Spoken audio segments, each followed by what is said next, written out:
Gravenberch, McAllister, Gakpo, Salah and Ekitike as we are underway tonight. And our referee is Thomas Bramall, who is as Liverpool are quickly on the attack in the penalty area in Kirkes. It just bobbled away from him. They're attacking what was the old South Bank, for those of you who remember the old Molineux Stadium, as they're playing from left to right as we look, as Jose Sarr places the ball down, all in black, and just knocks it short. And Ekitike will try and press. So thankfully we've lost a couple of Gomez's tonight in Totti and Joe from each side, because otherwise... Oh, it makes life difficult, that, doesn't it? It would have been a Gomez fest, as the ball is away over on that far side. And Chichao racing after it, delivers the cross on that far side, and then it just bounced away from Muller-Wolf, who was coming forward on this near side. That was a rather speedy break. Yeah, it's the position of Chichao around that right-hand side, and then Adam Armstrong's smart. He comes short into feet. Kirkes loses his man, and Van Dijk has gone in on Armstrong, so it just leaves a big space on that right-hand side for Chichao. He is electric. He just can't deliver the right ball into the box. And that's a positive start from Wolves, getting Liverpool on the back foot straight away. He was named the fastest player in Serie A, and they signed him for just under £11 million from Verona in the summer, a 5-year deal. And you can easily see why, whether it be at right back or right wing back. He was lightning. Delighted I'm retired, as he would leave me for dust. I think in fairness he would leave most left backs. Yeah, that's very true. I mean, Kirkes isn't slow, but that's the great thing when you've got that pace. If you can show short and go in behind and the pass is right, it's very, very difficult to deal with. Defenders hate players or playing against players that have got pace. And also Matthias Mane as well, an 18-year-old who's been given his opportunity. He's on the ball now, able to turn. And interesting once more that they've looked for that ball down that right-hand side for Jackson Chichao. Grimsby Town, incidentally, have taken the lead at Blundell Park against Salford City. They lead by a goal to nil. But Kirkes coming forward, and then there was just a little touch there on his shoulder. He drops to the floor. It was from Mane, and that will be a free kick. But because of the presence, and twice already in the opening 2.5 minutes, they've tried to get Chichao away, it gives Kirkes something to think about. Yeah, it absolutely does. And one thing Kirkes does at times is he can get caught ball watching, and that has just happened then, where he's got that, he's been caught looking at the ball, and then all of a sudden you think he's lost his man. He's switched off for a second. Half-time at Bournemouth. Sahel Sahi. Yeah, Bournemouth nil, Brentford nil. Always interesting here, very evenly matched. Bournemouth with a better quality. Tavernier and Hill have been going close before Ryan Christie. He missed the best chance after clever work. He got past Kelleher, but the ball ran away from him. The long throws of Coyote are causing Bournemouth issues. Half-time, Bournemouth nil, Brentford nil. And when it resumes for the second half, commentary of that will be live on Sports Extra 3. You can find that through the BBC Sounds app, because every game in the Premier League this midweek, tonight, Wednesday and Thursday, will be covered for you through the 5 Live Sport network. It's a throw on this near side for Muller-Wolf, and he's just had a word in his ear from Rob Edwards, the Wolverhampton Wanderers manager, as the ball is back with Santiago Bueno, and now with Sarr to clear the ball away, and that goes all the way through to his opposite number. Stephen. It's been a decent start to the game for Wolves. Liverpool just trying to find their feet, trying to find a little bit of rhythm. They have got 2 attack-minded players on the pitch in the full-back positions in Frimpong and Kirkes, and you can just sense that Wolves are going to try and play on those 2 players, playing high up the pitch, and when they turn the ball over, try and get in behind very quickly. That's the voice of the former Liverpool and Aston Villa and England international Stephen Warnock. We were together watching Liverpool-West Ham at the weekend, and we said into Sports Report as to how strange it may sound that you score 5 goals, and yet Liverpool were unconvincing at times in that victory against West Ham. Certainly they didn't feel comfortable both at 3-1 and even at 4-2 to the pressure that West Ham United put on Liverpool at Anfield as McAllister tries to thread a ball through. That was blocked by João Gomez. Half-time at Ellen Road, Sarah Mulkerrins. Leeds 0, Sunderland 0, full of intensity and bite. The hosts are on top. They're just lacking the quality up top. Closest they went was an Anton Stack free kick. Fine low save by Melko Elberg to keep it out. A couple of half chances from the visitors when they have got into the Leeds half, but nothing really doing. At the break, it's Leeds 0, Sunderland 0. And commentary in the second half will be on Sports Extra for that one as Van Dijk hits a ball over the top. Salah enters the penalty area, tries to control at the outside of his left boot. He's bundled over. Referee was up with play, Thomas Bramall, and the ball is going to be knocked out of play by Jose Sarr as Salah just still sits inside the penalty area on his backside. Yeah, well, an informed Mohamed Salah puts Liverpool 1-0 up. It's a brilliant ball from Virgil van Dijk. Had it gone to VAR, he might have just strayed a little bit too early, Mohamed Salah, but as he receives that ball, he receives it on the penalty spot, tries to take a touch with the outside of his foot, then he's out-muscled by Krejci, who gets back in, makes the challenge on Mohamed Salah. But my first initial thought was, why hasn't he hit it first time? Why is he not taking that on the full? Got a strike at goal, big opportunity for Liverpool. 10 games in the Premier League without a goal. It is his worst goal drought that he's experienced in English League football. Half-time then at Everton, Lee Blakeman. Everton 1, Burnley 0, not the best of games, but Everton are ahead at home. Goal from a set-piece, Garner with a diagonal free kick, Tarkowski ran to it at the back post, good header past Dubravka. Branthwaite nearly made it 2 in stoppage time, but Dubravka did very well to keep that header out. Half-time, Everton 1, Burnley 0. Gakpo with a shot away straight into the goalkeeper's arms. Just entered the penalty area, hit it right-footed, comfortable height for the keeper. Yeah, Rob Edwards won't be happy about that. Midfielders overplaying. João Gomez caught on the ball by McAllister, quick turnover. Gakpo cutting in on that right foot, as he likes to do, gets his shot away.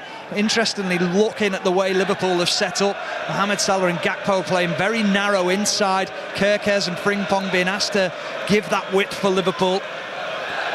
He scored the 200th goal under Arne Slot at the weekend. It took him to within one of a half-century of goals since he arrived from PSV, as Newport County have got an equaliser at home to Tranmere Rovers. Newport 1, Tranmere Rovers 1, down at the bottom of League 2, where it's very, very tight. And here at the bottom of the Premier League are Wolverhampton Wanderers coming forward with Mane out towards Chichawa. Cross on the run, takes a deflection and behind for a corner kick as Wolves play from right to left. Yeah, they moved the ball really quickly there. Wolves, Mane getting on the turn, and he realises that pace of Chichawa down that right-hand side, releases it just at the right time. Credit to Kerkez, he closed that gap between him, the ball and the player very quickly. Ricochets it out for the corner for Wolves. And has been often a feature and a talking point on the television and in radio in coming days as to the set-piece situation and the crowded nature of 6-yard box these days. Once more, it's very congested with the golden shirts of Wolves and the red of Liverpool. Angel Gomez to take it, drops inside the penalty area. Mane just couldn't get there. It was Szoboszlai who got it away. It's headed back in, and then Konate, I think, has been caught in the neck. He's gone down clutching his neck, and that will be a free kick to Liverpool. Notice Szoboszlai, new look Szoboszlai. Yeah, he's got a look that me and you definitely couldn't pull off. He's got the cornrows, hasn't he? Well, there's still a chance you might be able to do it. There's definitely no chance. There's definitely no chance you are. No. I think if I went for that, though, I think I'd lose all my hair. I think it'd end up being my last cut. I need to go to Turkey. Grimsby Town have got a second goal. Grimsby Town 2, Salford City 0. I could go to Turkey, still try and get the hair, and I still wouldn't be able to do it. Here is McAllister. Out to Frimpong on this near side as Liverpool are attacking from left to right. Back to Alisson. Armstrong was quite rapid in closing down Alisson, and Salah's unable to keep the ball in play. He's looking, I thought that Arne Slot might be a little bit light in terms of his attire. It is, the temperature has dropped somewhat, but I was feeling the chill earlier, but he looks, in his short little bomber jacket, he looks all right. His opposite number, Rob Edwards, has got the puffer jacket on. Liverpool are attacking. Kerkez left-hand side of the area. Cross takes the deflection.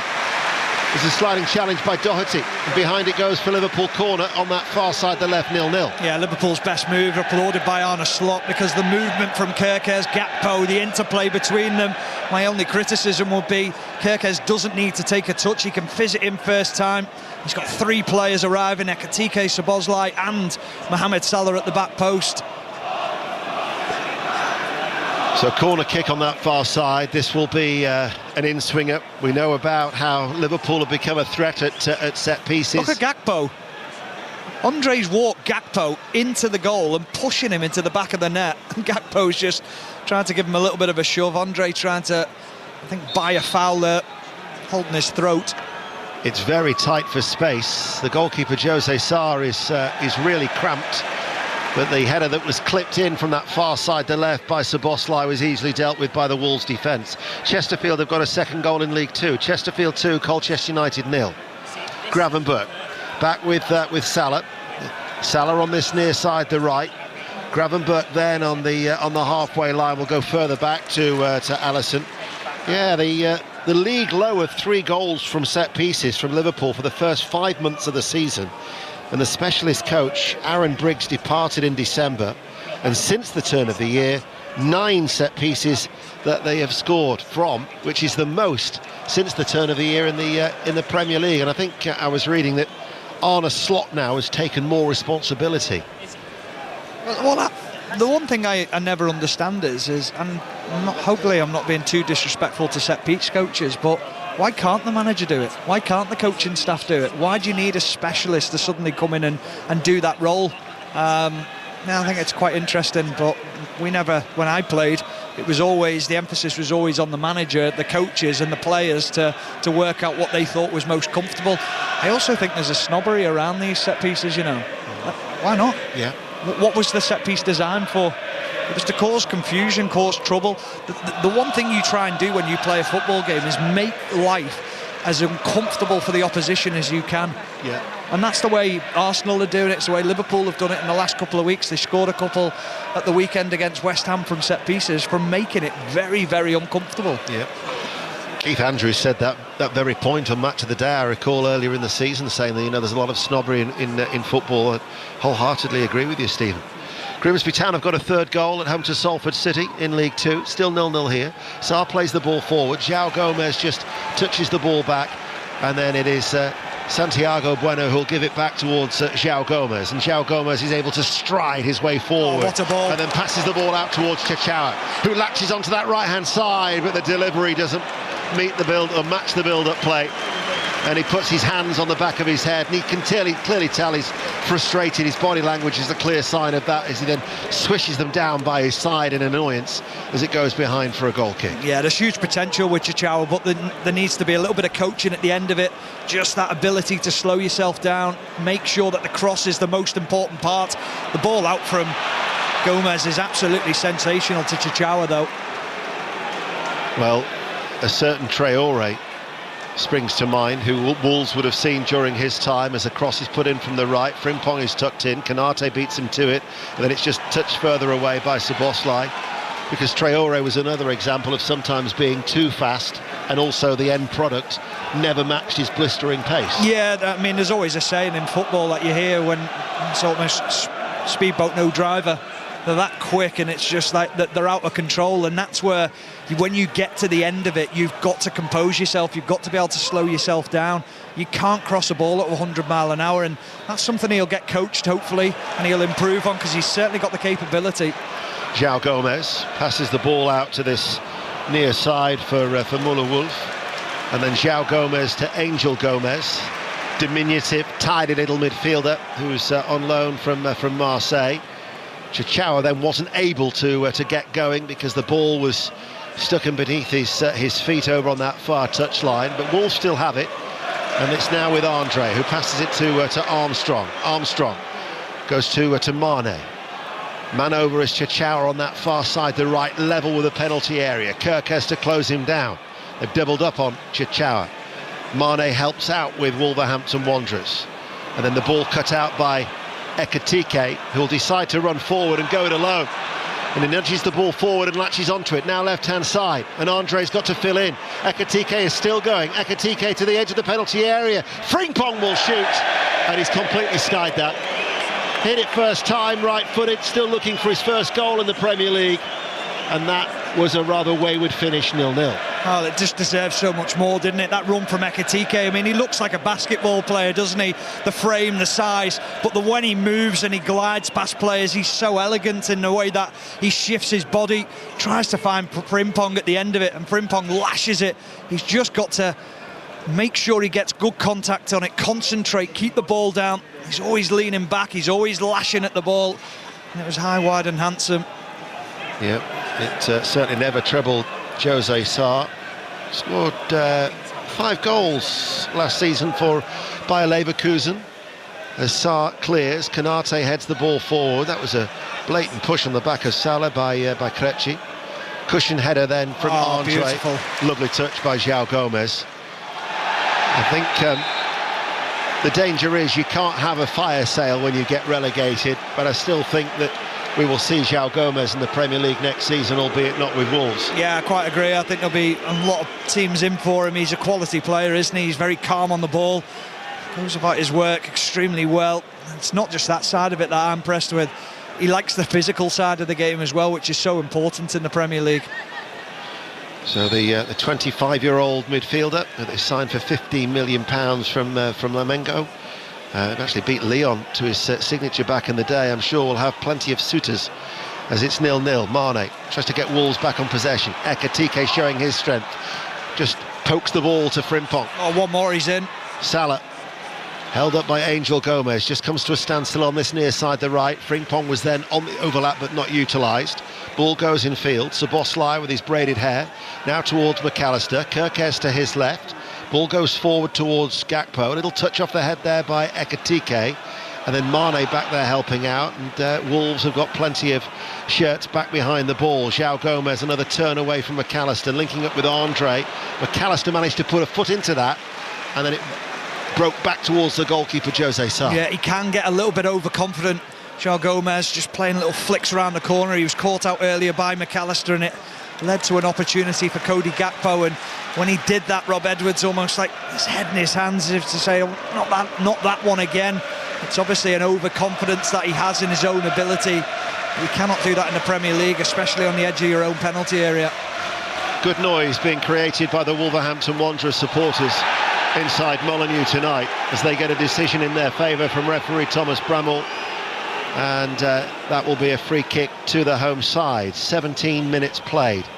So I heard Kelly earlier on say that we've got 22 commentaries between tonight and next Monday, but you throw in that the Champions League last 16 next Tuesday and Wednesday, and we're looking to bring you 4 games, so that'll be 26 games over the next 9 days, which is a lot of football on 5 Live. It certainly is, yeah, and it's getting to that interesting part of the season, isn't it? So yeah, I think whichever game we're involved in at the moment, it's a pleasure to be there, and I'm looking forward to most of them. I'm covering the Galatasaray game next week, Liverpool. That'll be a fascinating game. I can't wait for that one.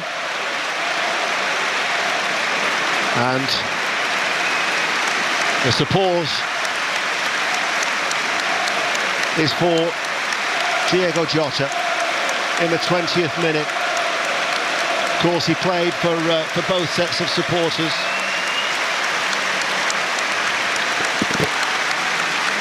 And in fact, there's a banner on that far side in the Liverpool section. Obrigado, Diogo, forever our number 20.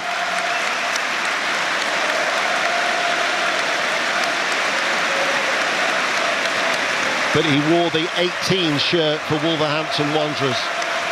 And so it's the Wolverhampton Wanderers supporters who are singing his name, but is being joined in by the Liverpool supporters on the far side, and I'm sure it'll be reciprocated in a couple of minutes as well.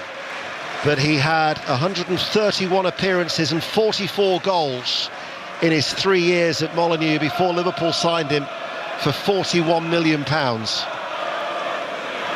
And fondly remembered by both sets of supporters. Yeah, they absolutely adored him here. He was so important to Wolves, and the promotion, staying within the Premier League, and then the fee that they got for him. I think a lot of people thought, can he step up into that Liverpool team? Is he capable? And he did brilliant for Liverpool as well. Yeah, it's going to be the next 2 minutes where he will just be fondly remembered and much love inside the stadium for Diogo Jota. Sam Finley, incidentally, has been sent off for Tranmere Rovers in first half stoppage time. Newport County 1, Tranmere Rovers 1 is the latest score in League 2. FA Cup fourth round tie taking place tonight at Vale Park. Sani Rudavagila. Port Vale 0, Bristol City 0, bottom of League 1, holding mid-table championship. Vale's Ben Waine with the best chance, ball over the top. Joe Lumley with a big save. Waine again close with a header in stoppage time from a corner. They've taken it to them, but it's level at the break. Port Vale 0, Bristol City 0. And a key game in the championship, Ipswich Town and Hull City both in playoff positions. Emily Herbert. 0-0 at half-time. Ipswich the better of the chances. Hurst from close range. Hull hot on the counter, but little to show for it. A big game, as you say, in the race for automatic promotion. A winner for either side, and they'll go 3 points behind second. Half-time, Ipswich 0, Hull 0. Yeah, Middlesbrough had a very big win at St Andrews last night against Birmingham City. As Liverpool still 0-0 here against Wolves for this 8:15 kickoff. Van Dijk to Konate, and now with Frimpong on this near side, the right over the halfway line. His diagonal ball in field, looking for Ekatike, and it will be Doherty who can clear it for the home side. And Chichawa actually is behind him in the penalty area, who hits it long. Just a cushion header, and then glanced into the path of Konate by the Liverpool captain Virgil van Dijk. Frimpong coming forward. This is Salah, 10 yards inside the touchline, actually strikes Angel Gomez. And then it was Andre with a knockdown header to João Gomez, and Andre just tussling for the ball, and then Krejci plays it forward towards João Gomez, who lets it come across his body. I think he had a nudge in the back by Szoboszlai, and as Gravenberch then comes in, Gravenberch's going to get shown a yellow card for a foul. I don't know what he's moaning at, and I don't understand why Virgil van Dijk stepped out of his position to say that it's not a foul. There was a shove in the back, firstly on Gomez, he steps away, and then Gravenberch goes to ground and then kicks through the player. I just don't understand why the Liverpool players are moaning. It's a clear yellow card. Yeah. I mean, he was always struggling to keep his balance. I mean, even Arne Slot, looking at his reaction, was a little bit bewildered, but I think he was caught, wasn't he? He definitely was, but that wasn't the first challenge that Gravenberch's made. He was lucky before not to pick up a yellow card, so it was on its way at some point. So Gravenberch gets the first booking of the night after 22 minutes. This is Konate for Liverpool. We're midway through the first half. Chance at Bournemouth, Sahel Sahi. Yeah, 4 minutes played in the second half. Ian, it's Bournemouth 0, Brentford 0. Low cross from the right-hand side from Bournemouth, and Tavernier got there before his defender and hit the foot of the post. That's the closest we've come this evening. Bournemouth 0, Brentford 0. Ekatike out to Kirkes. Still goalless at Molineux here in the Premier League. We're going to Bromley in a moment. This is Ekatike still for Liverpool. Infield to McAllister. Forced him a little bit wide. Had to dive into the challenge. Not once but twice does he win the ball. And this now with Szoboszlai to Frimpong. Frimpong cuts the ball back. Szoboszlai bounced away from him with his first touch of his left boot. And then Salah is just brushed off the ball, but Salah then wins it back. Salah inside the area, tries to get it back towards Szoboszlai. But Wolves just had so many golden shirts back there. There's a Wolves player down, and Rob Edwards is keen that the ball goes out of play. It does now. It means we can go to Bromley. Angus Patterson. Half-time, Bromley 0, Oldham Athletic 0. Very few chances here as the defence is on top at both ends, and Bromley have lost their top goal scorer Michael Cheek, but as it stands the league leaders extending their unbeaten run to 17. Bromley 0, Oldham Athletic 0. The only unbeaten side at home in England's top 5 divisions. They are 4 points clear of Cambridge United at the top of League 2. Andy Woodman has done an absolutely superb job with Bromley in League 2 this season. And the stoppage is for Angel Gomez, who's the player who's down. Yeah, it was one of those challenges from Alexis McAllister, like you said. 2 challenges he went into. It was the first one, just overstretched for the ball. Andre Gomez, I think he clashed shins with Alexis McAllister, and he stayed down. I think he'll be okay. And that was a missed opportunity for Liverpool. Mohamed Salah gave the ball away a couple of times in the penalty area. Just doesn't look his usual sharp self that we're so used to seeing from him. Just a little bit low in confidence at the moment. But Wolves now are competitive, and you look back at their recent games at home. You know, they've only lost 2 of their last 6, and the 2 drawn games against Newcastle and Arsenal. You know, it's now all of us. It's not an easy place to come to, is it? People think, oh, Wolves are going down, it'll be easy. I don't think that's the case anymore. No, so often we look at managerial changes and we think, was it the right thing to do? Was it the right change? Well, I think it was, and I think Rob Edwards has done a good job since he's come in. He has made them more competitive. They look more organised. They look like they've got an idea of how they want to play. They are a counter-attacking team, especially in the games against the bigger teams. But they've got the capabilities to do that as well with the pace that they've got on the break. And I think they feel at the moment on the pitch that, OK, Liverpool are controlling the game in terms of possession, but they'll carry a decent threat on the break. 0-0, that's the voice of Stephen Warnock, 25 minutes played. You're listening to BBC Radio 5 Live, and we're also live on the BBC Sounds app. Gakpo to Kerkez, sweeps it in first time, and then Andre gives the ball away. Angel Gomez yet to come back onto the field. Temporarily Wolves are down to 10. Rob Edwards is complaining that he's walking down the touchline, but still the fourth official waiting for Thomas Bramall to wave him on. He's got, of course, to wait at least 30 seconds. Yeah, but he can't let him on the same side where the passage of players go, and Liverpool were coming down this right-hand side in front of us, and that is where Gomez was, so he can't let him just come on and tackle a player. Here is Salah on this near side, the right, to Szoboszlai. Again, the first touch from him took the ball away from the Hungarian international. But he's back on the ball now midway through this Wolves half. To Van Dijk, forward of the centre circle, inside Wolves territory. To Gakpo on that far side, the left level of the penalty area. Gakpo comes in field, challenge on the Dutchman. Gravenberch tries to help him out. Gakpo and Gravenberch. There was a foul on Armstrong on a yellow card, but not every foul has to result in a second yellow. But he will have to be careful, Gravenberch. He'll have to watch his discipline. Yeah, absolutely will, because there's been a fair few challenges from him, and also the crowd will start to play a part in that. They'll start to jump on every challenge that he makes. But Cody Gakpo, the problem there for Liverpool, just overrunning the ball, almost running into a posse of gold shirts and crowded out. He often does that when he wants to come inside on that right foot. Here is Kerkez on the Liverpool left. Van Dijk. McAllister just runs back almost alongside the Liverpool captain, and in the centre circle he passes the ball forward to Konate. As a result, the fullbacks are pushed on. Here is Frimpong on this near side, the right, and back to McAllister, who's extremely deep. He's got the 2 central defenders either side of him. Armstrong is there. He's going to run towards Konate. And Armstrong actually makes the challenge on Konate, and it goes out for a Liverpool throw. Shape's good from Wolves. They're very well organised, and they're finding it really tough, Liverpool, to get the ball into Ekitike, into Mohamed Salah, into Cody Gakpo. They're allowing it to go across the back, and then they're cutting off the spaces into that midfield area. McAllister, Szoboszlai, Gravenberch haven't had an influence on this game so far. And the way that Armstrong is dropping, it is at times, or it looks a false 9. Yeah, it is, and that's what he has to do for his team. And you saw it there when he ran back and challenged Konate and wins the ball back for his team. Ball scooped forward, chested off by Szoboszlai. Ekitike scuffed at that, tried to hit it right-footed. I think he just brushed it with his studs, didn't he? I think he tried to toe poke it. Completely missed it as a result. Kerkez now delivers a cross from the left, deep in the area. And that's headed out by Müller-Wolf. Frimpong races, keeps the ball in play, level the area right-hand side. Down the line it goes then towards Salah, and Angel Gomez a track back with him and blocks that with his shins, and it will be a Liverpool corner kick on this near side, the right. 0-0, 29 minutes played. Yeah, the best work from Liverpool so far has come down the left-hand side from Kerkez, and this time it was Frimpong. They need to get him on the ball higher up the pitch. Mohamed Salah might just have to go inside a little bit more and play as almost like a false 9 alongside Ekitike to get him into the game more, because he is such a dangerous player.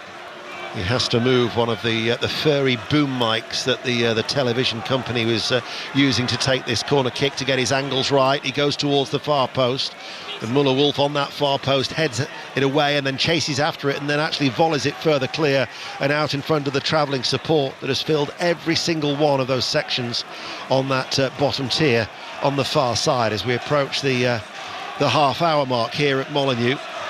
And this is Szoboszlai, who actually, the pace is so slow now for Liverpool that they're at a walking pace. are Liverpool. Szoboszlai once again, but Wolves have dropped off. They're defending very, very deep. Konate to Frimpong. Frimpong finds McAllister, but as Stephen was saying, they're happy to see Liverpool have the ball in this area, because at the minute they're not getting round the back. Now the press is good as well, so when it goes into those midfield areas, they're tight, they're making sure that they're pressing the Liverpool players, not really allowing them to get their heads up and pick a pass. But I think the ball has to be moved quicker from a Liverpool point of view. It's too slow, it really is. It's too easy to play against for Wolves at the moment. I don't think we've had a proper chance yet in the game, have we? No, we haven't. Frimpong looks to go on the outside, but that was well defended by Chichawa, who popped up on this near side, and then he actually chips the ball forward towards Szoboszlai. But I think Wolves will be quite happy with a point here. I mean, they've avoided the unwanted record that was set by Derby in 07-08 of 11 points, the fewest points in a Premier League campaign. They've still got to try and avoid being one of the worst sides, not just in Premier League history, but in top flight history. That Stoke in 1889/90 had 13 points. Darwin 15 points in 1891-92, and a little bit more recently Sunderland in 2006 also had 15 points in the top flight, as the ball is cleared away by Santiago Bueno. What a touch. And now Angel Gomez is unable to get onto the forward ball from João Gomez, as we go to Everton and Lee Blakeman. Everton 1, Burnley 0, but Everton have had a second goal disallowed. Idrissa Gueye down the centre, played in Iliman and Jai. Nice finish, across goal. Offside flag went up on the far side, and VAR have just confirmed it. Everton 1, Burnley 0. The three games tonight that all kicked off at 7:30 are all live. Ellen Road leads Sunderland Sports Extra. Sports Extra 2 for Everton Burnley, and Bournemouth Brentford is on Sports Extra 3.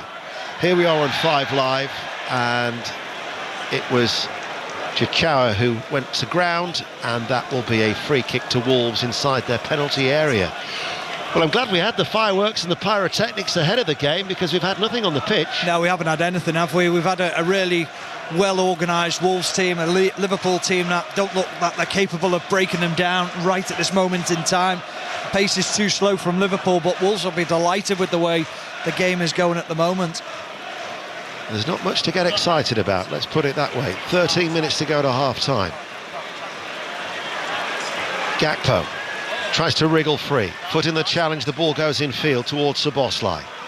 Frimpong now comes onto it. Right corner of the area, delivers the cross, and it comes off the head of João Gomez. One bounce, and it's out for a Liverpool throw, about 6 yards up from the corner flag on this near side.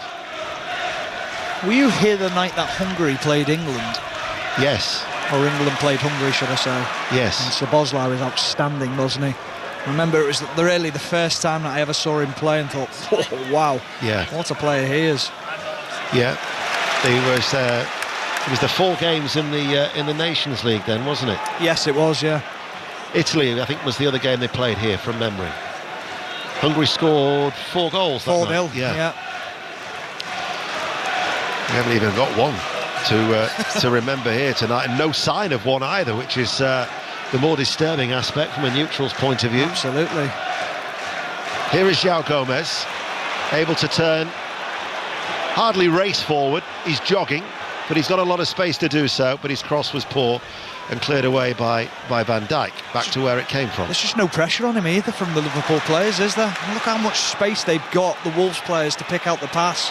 Chichawa, he has been one of the bright sparks every time he's on the ball. Doherty delivers a cross from the right. Alisson had to collect that, because Krejci was the player who was up from the back and was waiting to try and pounce, as the long throw out from Alisson.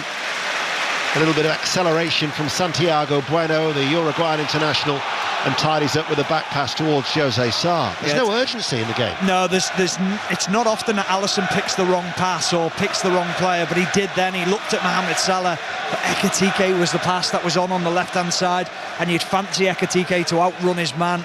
And Salah at the moment just doesn't seem to have that burst of pace to get away from players.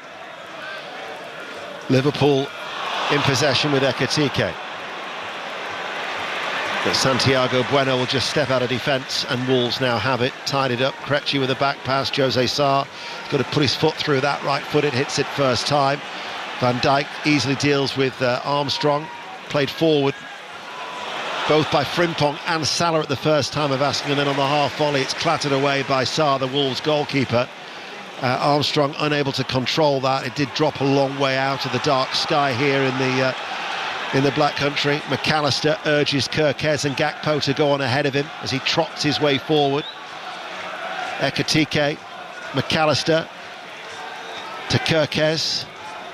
Back it goes to the Argentine.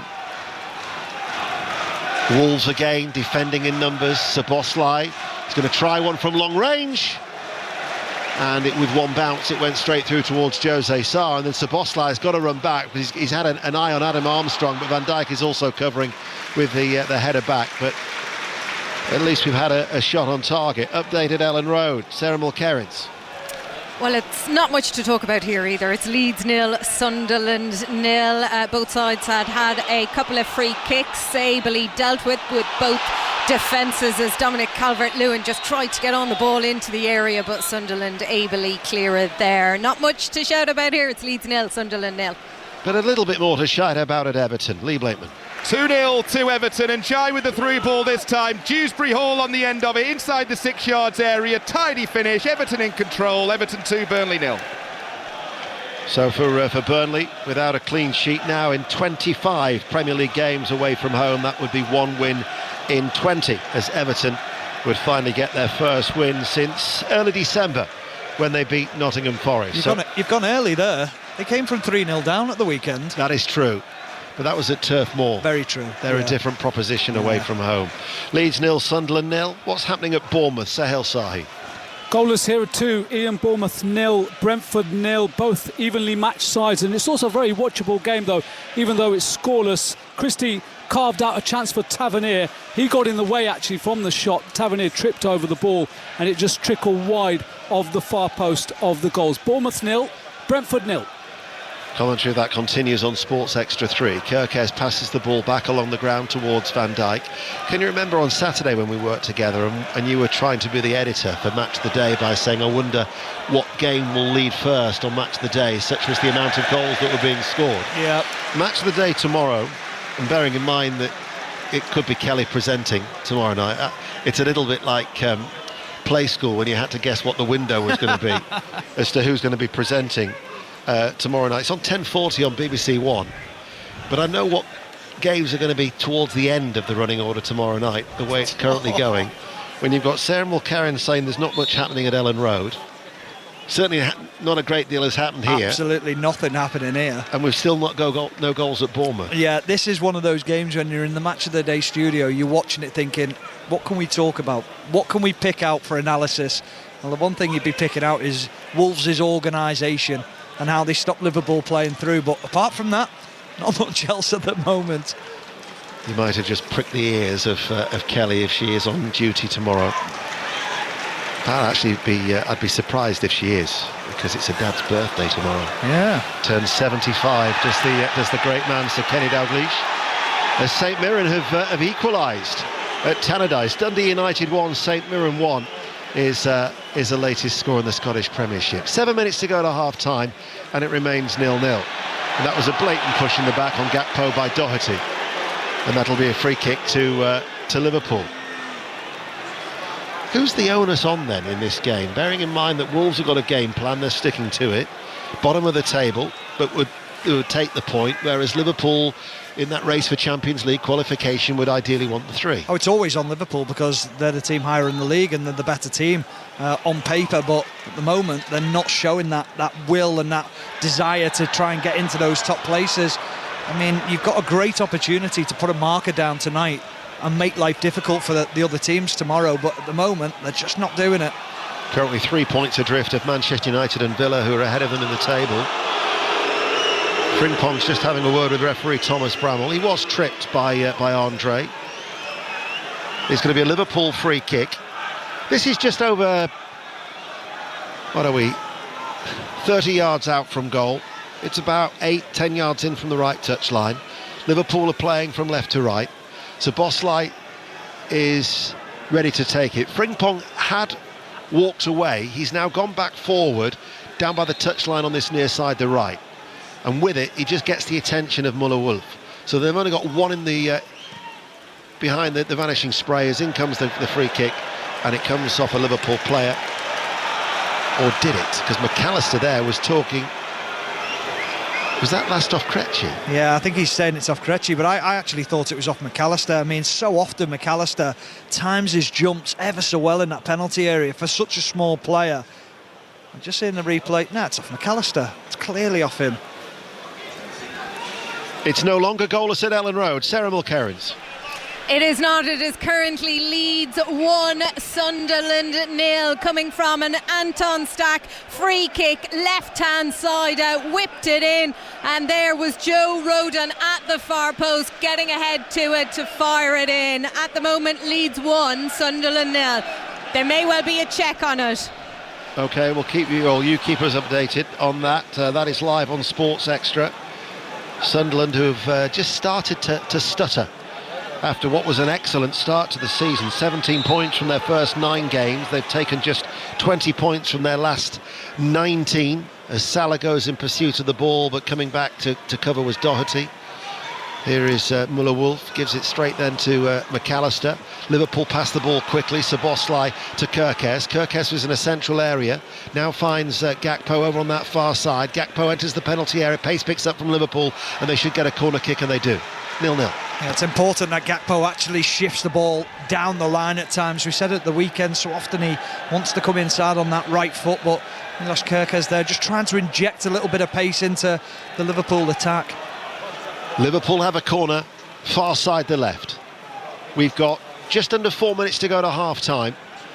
Still Wolves 0, Liverpool 0. A lot of jostling and moving around. And the goalkeeper, Jose Sarr, is trying to push players away to create more room, then doesn't beat the first man. Szoboszlai headed out by Adam Armstrong. Frimpong has got time to collect this, and then towards Gravenberch. Back to Sarah at Ellen Road. Decision has come through, and it is still Leeds 0, Sunderland 0. It was ruled offside for Joe Rodon, who had thought he had put his side ahead. So it is Leeds 0, Sunderland 0. And commentary still continues on Sports Extra. Frimpong had the opportunity to beat his man, and instead goes back, and you're thinking, go and take him on the outside. It's safe, isn't it? Everything is safe at the moment from Liverpool's point of view. It's just backwards, sideways. What did Arne Slot say this week? He's a bit bored of football. And his team aren't entertaining tonight, that's for sure. No. Here is Kerkez. There were some scathing comments as well by Ruud Gullit. You know, these days, he's just saying it's pass, pass, pass. You don't see players take on anyone anymore. No, it's almost like they're not allowed to. I always remember that interview with Maresca, where one of the Chelsea players went to pass the ball forward and he turned back and the crowd started booing, and he asked the question, he said, well, if he'd have passed it forward, I'd have taken him off. I thought, what is that all about? Yeah. Incredible. You've got to have a freedom.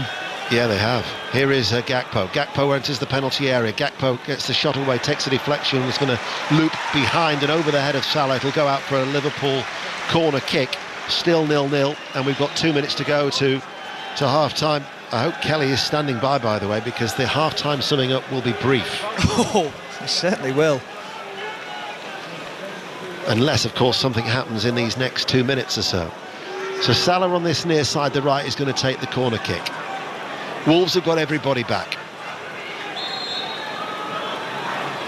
Salah left-footed, another corner kick that doesn't beat the first man. Again, easily headed out by Adam Armstrong. That's 3 corners from Liverpool that hit the front man. And we talk about Arsenal's ability to win games from set pieces. Well, their deliveries are always spot on. Declan Rice, Bukayo Saka, incredible delivery. Szoboszlai and Salah's deliveries today has been really off. However, against West Ham, it was on the money. Here is Gakpo. Gravenberch goes to the left to find Kerkez. Szoboszlai now with Kerkez once again. This suits Wolves to an absolute T. They just drop off and Liverpool are playing in front of them. Here is Salah on this near side. Salah, he was shown on the outside. He didn't take the opportunity by Chichawa on this near side. Chichawa is actually now playing on this left. Szoboszlai stabs it towards Gravenberch. Gravenberch's got Kerkez in front of him. Gakpo is the one who's forced out wide, keeps the ball in play, down by the byline on the Liverpool left. Gakpo will wait on the left-hand side. Gakpo now towards Gravenberch. Gravenberch looking for a shooting opportunity. Here now is Konate. Konate to Frimpong. Frimpong delivers the ball into the penalty area. Ekitike is there. It's headed up. Punched away by Sarr as we go to Ellen Road and cerebral clearance. And Sunderland have been awarded a free for a handball from Ethan Ampadu in the area just moments after they had a goal ruled out for offside. The referee, Stuart Atwell, went to the monitor, had a look at it and then pointed to the spot. So now Habib Diarra is on the spot for Sunderland with an opportunity for them to take the lead. Nothing has happened in this match for 65 minutes and suddenly Ellen Road has come alive as Habib Diarra takes a long walk backwards. Can he put the visitors ahead? It would be totally against the run of play. Leeds have been firmly on top as whistles and boos ring around Ellen Road, and a gentle run up and they got a touch to it but it is in. Darlow tried to save it but eventually it ricocheted in, and it is Leeds 0, Sunderland 1. So Sunderland take the lead with that penalty live on Sports Extra. Everton still lead Burnley by 2-0, and Bournemouth 0, Brentford 0 is the latest score.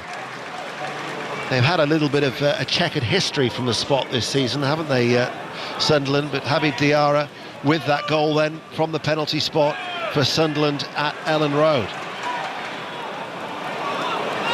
Granit Xhaka, I think I heard Sarah say, was only on the bench as Wolves are furious with the referee, thinking that they should have had a throw on this near side. Instead, the decision in 2 minutes of stoppage time goes in Liverpool's favour, and Paul Trollope was the one who was off the bench there also to be absolutely livid with the assistant referee. What's the assistant referee doing? I can see that from where I am, that is a clear Wolves throw-in, and he's looking at it. It's incredible. 0-0, stoppage time here at Molineux. This is Andre. Runs away from McAllister. Down the line it goes to Angel Gomez on this near side, the left. McAllister closes him down. He's still furious, I think, McAllister. He's certainly pumped up anyway as the Liverpool midfielder, and Wolves are in no real hurry to take it. My word, there is the half-time whistle, and we've had one effort on goal really from Szoboszlai. About 40 yards out. Sarr was comfortable. Stephen. I just hope the half-time pies are good, because that's been very difficult to watch. That has been really good from a Wolves point of view, as the organisation, how to contain Liverpool, how to make life difficult for them. From a Liverpool point of view, so slow, so boring to watch at the moment, and that's been a tough watch, and hopefully there's going to be a big improvement in the second half. Liverpool extremely uninspiring. Wolves 0, Liverpool 0. Ian Dennis and Stephen Warnock, thank you very much. Stephen, you talked about Wolves' organisation. Is that why this has been such a kind of lacklustre first half performance from Liverpool, do you think? Is it because of how Wolves have set up against them and stopped them? It will make it difficult, Kelly, but you've got to find a solution, and you've got to find people who can take people on in 1v1 situations. Tenno spoke about it in the commentary there, where Mohamed Salah had the opportunity to take someone on, so did Frimpong, but they're just backing away from it and taking the easy option at the moment. There's been a lot made of Rio Ngamoa when he's come onto the pitch, that he plays without fear, and we've spoke about it so many times, is that the losing Luis Diaz in the summer, a player who would go and beat players in 1v1 situations. At the moment, Liverpool simply don't have that player. Liverpool have scored 7 of their last 9 Premier League goals from set pieces, 5 of them from corners. But what's been going on tonight? Well, they just keep on hitting the front man, trying to be too cute with the delivery. I mean, these are top-class players, world-class players. Szoboszlai's been Liverpool's best player this season. Mohamed Salah, we know the quality that he's got in his left foot, but they keep on trying to be a little bit too accurate. And when you make that, when you put a cluster of players around that goalkeeper, I don't think you have to be as accurate. I think you've just got to make sure that you get it into that area, in and around the 6-yard box, in and around the goalkeeper's area, and cause problems. And they just haven't done that tonight. It's been poor. It's been a little bit a lack of concentration on those set pieces. Stephen Warnock, Ian Dennis, thank you very much. We'll be back for what we hope for, from your point of view, is a much better second half from Molineux. It's Wolves 0, Liverpool 0 at the break. We'll be back there very shortly. Ben Mee is with us throughout the evening as well. Ben, not an awful lot to say about that first half at Molineux, is there? No, we need some goals for sure. Just to add on what Stephen Or even chances would do. Chances, the creativity. There just looks to be a lack of confidence from Liverpool, barring Ekitike. I think there's just a bit of lack of confidence, lack of creativity. Not really a lot to go off on that half. The Premier League goals this evening, though, are coming at Everton. Lee Blakeman is watching. Yeah, we've had 2 so far. One's been disallowed as Dewsbury Hall's awarded a free kick on the edge of the D here, and it should be 3-0 thanks to Idris Agay, who's just hit the crossbar in from the left on the 18-yard line. Right foot shot. It was dipping. Dubravka beaten, and it crashed off the top of the bar. Great effort. 16 to play. Everton 2, Burnley 0. Thank you very much for that, Lee. Let's check in elsewhere in we will catch up with everything that's happening in the Premier League very shortly, but we are going to check in with what's happening in the EFL, in the Championship in particular, where it's Ipswich against Hull City, and Emily Herbert is watching. And it's 0-0. A lively start, though. Both sides looking to get forward quickly. Little to show for it, though. No side has really taken control, really end-to-end here at Portman Road. A big 3 points on the line in the fight for automatic promotion to the Premier League. 3 points would take either side 3 behind second. Half an hour to go. Ipswich 0, Hull 0. And in League 2, Bromley against Oldham. Angus Patterson. Bromley 0, Oldham Athletic 0. It was a dull first half and it's not been much better in the second. Oldham with the best chance. Kane Drummond flashing his right-footed shot just past the post in the ensuing corner came to nothing for the visitors. So Bromley missing the chance as it stands to go 7 clear at the top of League 2. It will be 5 and their unbeaten run will be 17 if the score stays as it does, but we're hoping for a goal to bring this game to life. Bromley 0, Oldham Athletic 0. We'll keep you up to date with everything that's happening in the EFL this evening, and of course in the Premier League, where they're into the second half of 3 of the games that are taking place. Wolves against Liverpool was an 8:15 kickoff, so we'll be back there for the second half very shortly, and we'll round up the rest of the day's sports news after the BBC News with Mark Summers. The voice of the UK. This is BBC Radio 5 Live. Donald Trump has criticised Keir Starmer and the UK's initial response to US-Israeli strikes on Iran, saying this is not Winston Churchill we're dealing with. There's been no response from Downing Street. The US president has also told reporters almost everything's been knocked out in Iran, including its Navy, Air Force and air defences. Here, the Prime Minister has announced a Royal Navy destroyer, HMS Dragon, will be deployed to the Mediterranean, along with helicopters with anti-drone capabilities. They're expected to boost security around RAF Akrotiri on Cyprus. Meanwhile, the President of France, Emmanuel Macron, has said the US and Israel's military operations against Iran are being conducted outside international laws. He's promised to defend French interests and citizens in the region and says France's only aircraft carrier will be deployed to the eastern Mediterranean. And in her spring statement, the Chancellor, Rachel Reeves, has said her economic plan is working, despite the growth estimate for the UK being lowered for this year. The Independent Office for Budget Responsibility has cut its expected growth rate for 2026 from 1.4% to 1.1%. New teams. It's going to be amazing. It's going to be epic. New rules. I talk in feelings and all the engineers here talk in numbers. A new era. Formula 1 returns. And it all begins on Sunday at the Albert Park Circuit in Melbourne, Australia. Hear it live. Sunday morning from 4 on 5 Live. And download the Checkered Flag podcast for interviews, reaction and analysis. Listen on BBC Sounds. This is 5 Live Sports with Kelly Cates. Listen on BBC Sounds. Plenty of live football taking place this evening. There's one FA Cup tie at the moment that's underway. Port Vale against Bristol City. Sani Radravajula is there. 65 gone. Port Vale 0, Bristol City 0. The winner of this will host Sunderland in the FA Cup 5th round, lunchtime on Sunday. And at the moment, neither side looks like they want to be doing that. Port Vale, remember, are bottom of League One, but they are holding their own against mid-table in the Championship, Bristol City. Both have made a raft of substitutions, including Ben Mee's old teammate, Andre Gray, who signed for Port Vale from a spell in Turkey. He takes the field and could he make the difference? Port Vale 0, Bristol City 0. In the Premier League, there's been a chance at the Vitality Stadium. Sahil Sahi. Yeah, we're still waiting for the first goal of the evening, Kelly. It's still Bournemouth 0, Brentford 0, 10 minutes to play. The goal was disallowed. It went into the back of the Brentford net. It was Evan Nielsen. He was way offside, actually, 5 yards offside. But he finished it superbly, tricked his way past one Brentford defender, then slotted it past Kelleher, but he was a good 2-3 yards offside. 9 minutes to play, Bournemouth 0, Brentford 0. And just the one goal, but plenty of drama at Elland Road this evening. Sarah Mulkerrins.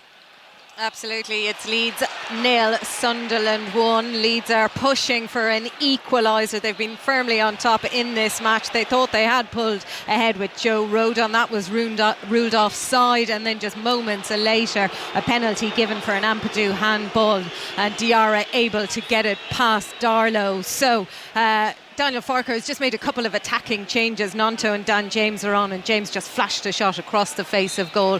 11 minutes left, Leeds 0, Sunderland 1. And Everton on course to end that poor run of form at home. They're up against Burnley. Lee Blakeman. 11 minutes left here too. Everton 2, Burnley 0. Everton have just had another chance. Dewsbury Hall with a free kick, 22 yards out, put in the shot, took a deflection. Dubravka made a good save. Everton 2, Burnley 0. Ben Mee is with us this evening as well. Ben, Bournemouth against Brentford, no goals as yet, but it's starting to open up. Not before time, with about 10 minutes left to go. Yeah, Kelly, I think Evan Nielsen, it was the one who was offside. He was way offside, to be fair, but managed to put the ball in the back of the net. There's not been too much Bournemouth pushing forward now to try and get that winner at home. I think Brentford probably would settle for a point at this moment in time. After an absolute flurry of goals at the weekend, the Premier League being a little bit less giving this evening. Couple of goals for Everton, one for Sunderland, and we'll be back for second half commentary of Wolves against Liverpool, which is 0-0 at the moment. Before then, we're going to Mumbai, where England's T20 side are preparing to take on the hosts India in the World Cup semi-final on Thursday. It'll be live on BBC Sounds and Sports Extra starting at 1:30. Here's England all-rounder Sam Curran.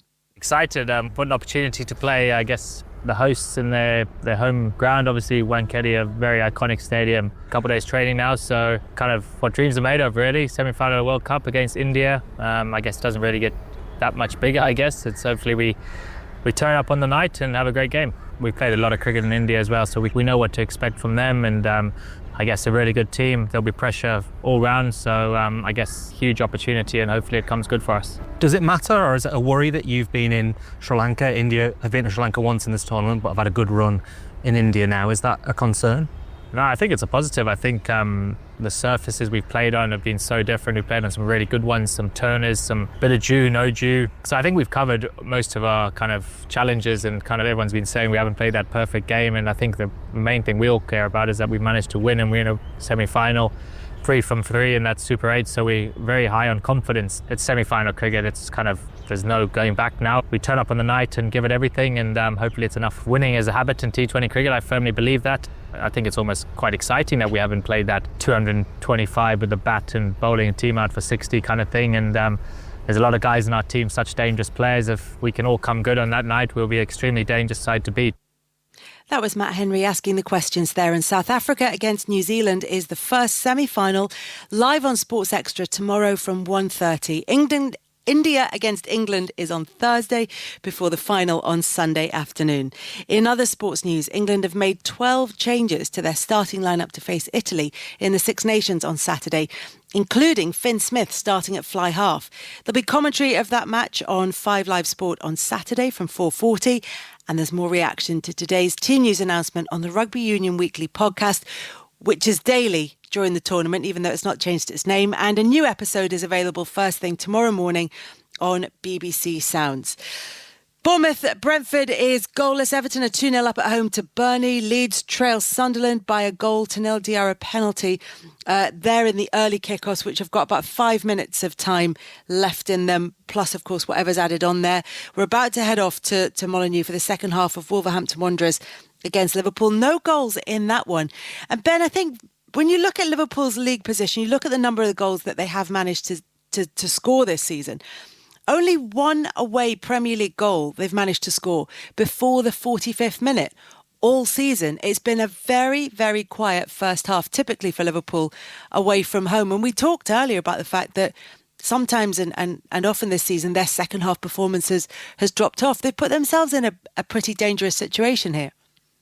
Yeah, absolutely. I mean, I wasn't expecting that stat, but I think Arne Slot would be hoping for a much more positive performance second half against a dangerous Wolves side. They can be dangerous. They've got some quality in Mane and Chichoa who can certainly hurt teams on the break, and they've sat in a little bit, and Liverpool have moved the ball slow. So I think Arne Slot would be expecting them to move the ball a lot quicker. Take more risks and create more chances, as we said at the beginning, just after half time. It's been a difficult night for Burnley at Everton, who've not been on a great run of form at home, but have picked up this evening. Yeah, they have. I don't think Burnley have really threatened too much. Watching the game, they've not really created many chances. Everton have been pretty comfortable so far. Just seeing then another attack fizzling out for Burnley, and yeah, they'll be disappointed going there. Potentially falling a little bit further behind the teams outside the relegation zone. Obviously, results dependent, but yeah, it's a big disappointment for an Everton side who haven't, like you say, haven't really been hitting top form. They've probably made it a little bit easy for them this evening.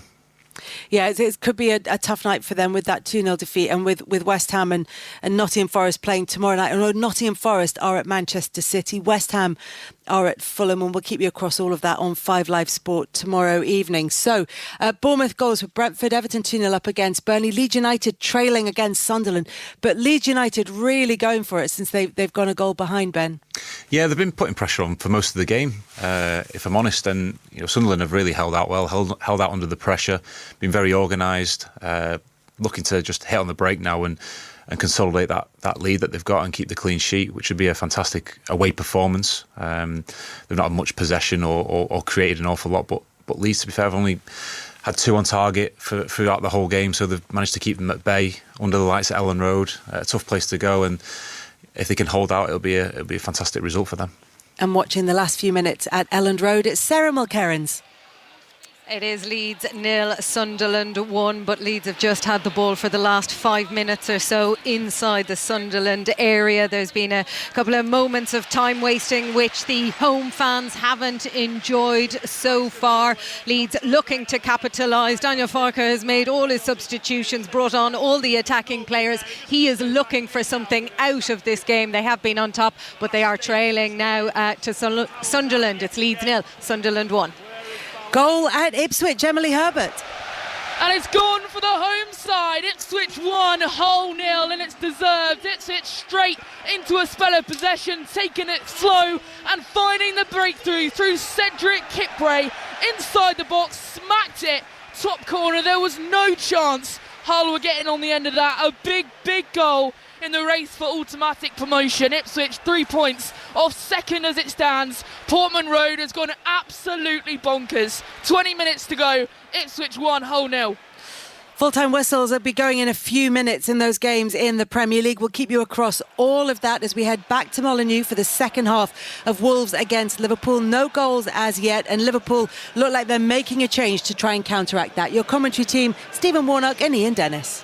Thank you, Kelly. Yep, underway, and that change is Gravenberg, who was booked in the first half, has gone off, and Curtis Jones replaces him in the midfield. So Alisson in goal, Frimpong, Konate, Van Dijk and Kerkez the defence. A midfield now that looks of Szoboszlai, Jones and McAllister, Salah, Gakpo and Ekitike through the middle, as Liverpool, all in red, play from right to left. Against Wolves in their gold shirts and black shorts, have Sarr in goal. Back three have Doherty, Santiago Bueno and Krejci. Chichoa and Muller Wolf are the wing-backs, right and left respectively. Andre João Gomez, Angel Gomez, Adam Armstrong and Matheus Mane completes the lineup for Wolves. We talked in the first half as to how they've avoided that record for Derby County in the Premier League, but they, I'm sure, would not want to set a new club record. And the fewest points there was in 25 points in 2012, which is I would imagine will be their next target that they've got to try and eke out. As Jones quickly involved in the attack. Salah, his first cross was blocked, he heads it forward and it's gathered in with both arms by Jose Sarr in that penalty area away towards that left. Stephen Warnock. Yeah, interestingly, the position of Szoboszlai has changed now. He's gone into that deeper role where Gravenberch was playing and Curtis Jones playing a little bit higher up. He's just been involved in the game straight away, moving the ball quicker, but Konate here's in the spot to bother. How he's got away with that, I'm not sure. Konate to Allison. Do you think that was a foul? I just think Konate gets caught on the ball and he's too slow, sluggish. Armstrong's just...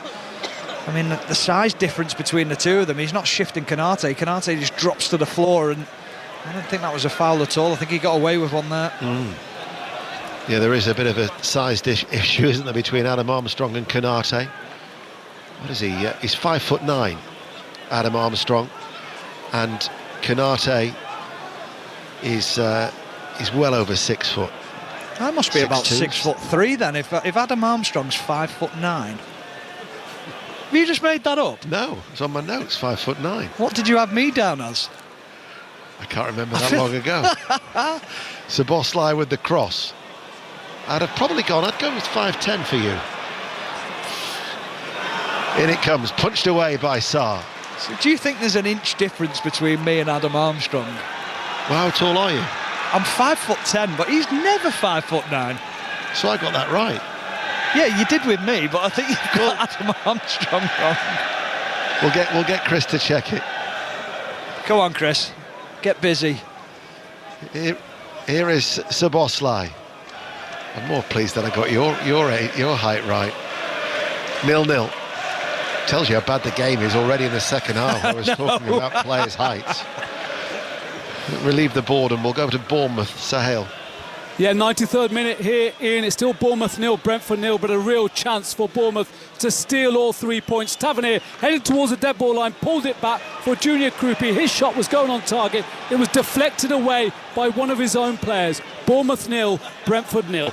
Still 0-0. Salah, midway through the Wolves half, floats it forward, downward header by Krejci. Nice little flick by Andre to take it away from Salah, who'd raced after it, up to Angel Gomez on that far side, hooks the ball inside to Andre. Andre turns away from McAllister and then passes the ball back, and one of the back three is Krejci along the ground. A little flick by Angel Gomez towards Adam Armstrong. Run through then towards Szoboszlai, and with more urgency finds Salah. Frimpong on the overlap. Now all of a sudden there is whip. They appeal for handball, but surely the arm of Krejci was tucked in, down by his side. That would be extremely harsh. Corner kick for Liverpool. Yeah, desperation from Liverpool players. I mean, it's just the running motion, I think, from Krejci, from what we've seen from our angle. We're going to get a replay in front of us any minute as Mohamed Salah releases the ball to Frimpong. Does he release his arm up? Is it in an unnatural position? I'm not so sure it is. He tries to drag it in by his side. That won't be a penalty. You're not going to be happy, by the way. He's 5'8". I've had it on good authority to my right. Yeah, but hold on. Chris, our producer, has said he's 5'8", but he's the same source that says he's 5'8", says that you're 5'9", and there's still an inch difference. Brilliant. So that's the one thing that we've established today. As Salah sends in the corner from that far side, flicked onto the near post, and how did that not go in? Fired back in, deflection and cleared. It was flicked on the near post. It was Curtis Jones arriving at the far post. I think he's gone to chest it, but it's gone up rather than forward, and Liverpool somehow should have taken the lead but haven't. Well, how did Curtis Jones miss it, and how did Kerkez miss it? I mean, that is a huge missed opportunity for Liverpool. The first quality ball that they've put into the penalty area from a corner kick. That was a big opportunity. Well, here is Jones once again. Looks can be deceiving whether it's about an opportunity in front of goal or just the inch. Don't you start. No, I won't. I'm being nice to you tonight. Szoboszlai on the halfway line goes all the way back to Alisson. That was incredible, wasn't it? Yeah, I mean, I'm waiting to see the replay on the monitor in front of us, but that just seemed like a simple header for Curtis Jones just to put it in. Was he overconfident, like you say? Did it come at him at a funny angle when it popped up towards him? But then I was thinking, that's easy for Kerkez, but he just seemed to lose the flight of the ball completely. Gakpo tries to link up with Kerkez. He's then caught in the head from a stray right boot by Mane. Referee Thomas Bramall will give a direct free kick to Liverpool, just a couple of yards away from the left corner of the penalty area as they play from right to left. Still 0-0, 7 minutes into this second half. An opportunity to see again. So a flick on by Ekitike. Oh, it hits the crossbar. That's why Kirkes misses it. But Curtis Jones should score. He almost loses. He tries to chest it. Is it kicked off his foot? It's kicked off his chest. That is an unbelievable clearance. It's phenomenal. I'm not sure who it is, whether it's João Gomez at the back post. I think it's Andre. Wow. How well does he do? No wonder we're thinking, how's Curtis Jones missed that? And then as it loops up in the air, it hits the crossbar and just goes away from Milos Kerkez. Salah with a free kick. That was a teasing one. Punched away by Sarr. Jones shoots right-footed, blocked through a crowded penalty area. Szoboszlai. Ekitike is the one who is popped up on that right-hand side. Here is Jones once again. And then his ball is cleared away by Chichauer on the edge of the penalty area. Bournemouth 0, Brentford 0 is how it's finished in one of those 7:30 games. As Kerkez launches it long, and then it's headed away over on that far side by Muller-Wolf. But Liverpool are looking to step it up here in the second half. There's a little bit more urgency. The operative word being little. Here is Frimpong towards Salah. Ekitike, edge of the area. Ekitike inside towards Salah. That was good footwork, and a good challenge coming in from Santiago Bueno, because he had Salah in full flight. And Wolves now at the minute just can't get out. Konate down the line on that right-hand side. Frimpong coming back from an offside position is caught offside. So full time on the south coast, Sahel Sahi. Yeah, despite the no goals, Ian, there was always interest. Bournemouth with the best chances. Christie not far away, and Tavernier, he twice hit the post. From a free kick, Brentford's Sepp van den Berg's header, he produced a scrambling save by Petrovic. Bournemouth 9 unbeaten. Brentford, they remain 7th. Full time, Bournemouth 0, Brentford 0. That was remarkable, that intervention from Andre, wasn't it? It was absolutely incredible. I mean, I'm just still not sure how he does it. I'm just watching it again on the replay. Do you know what? It's Gakpo. I was thinking, because Andre was facing the other way, and it's Gakpo who takes it off his own teammate's chest. Wow. I mean, it took a while to see that, to work out who actually who got the touch. But Liverpool have been better since Curtis Jones entered the pitch. He does play with an intensity, moves the ball quickly at the right times, and he has just changed the dynamic of this game for Liverpool. So I told you that looks can be deceiving. We needed 2 looks at that to get it right. We certainly did. And it remains 0-0. They needed 2 looks at you when you signed in today, didn't you, to get your accreditation? Your picture hasn't half changed. Here is Konate. So if I'm being nice to you, I thought we could reciprocate at least. No, we can. That was nice. Oh, cheers. Here is Jones in between the 2 central defenders who've split out wide. Fullbacks are pushed on. Liverpool 0-0 with Wolverhampton Wanderers are playing from right to left. Salah looks for the run of Ekitike. Drops to his right-hand side. Frimpong with a cross. Santiago Bueno. As Frimpong is crowded out, Wolves concede the corner kick.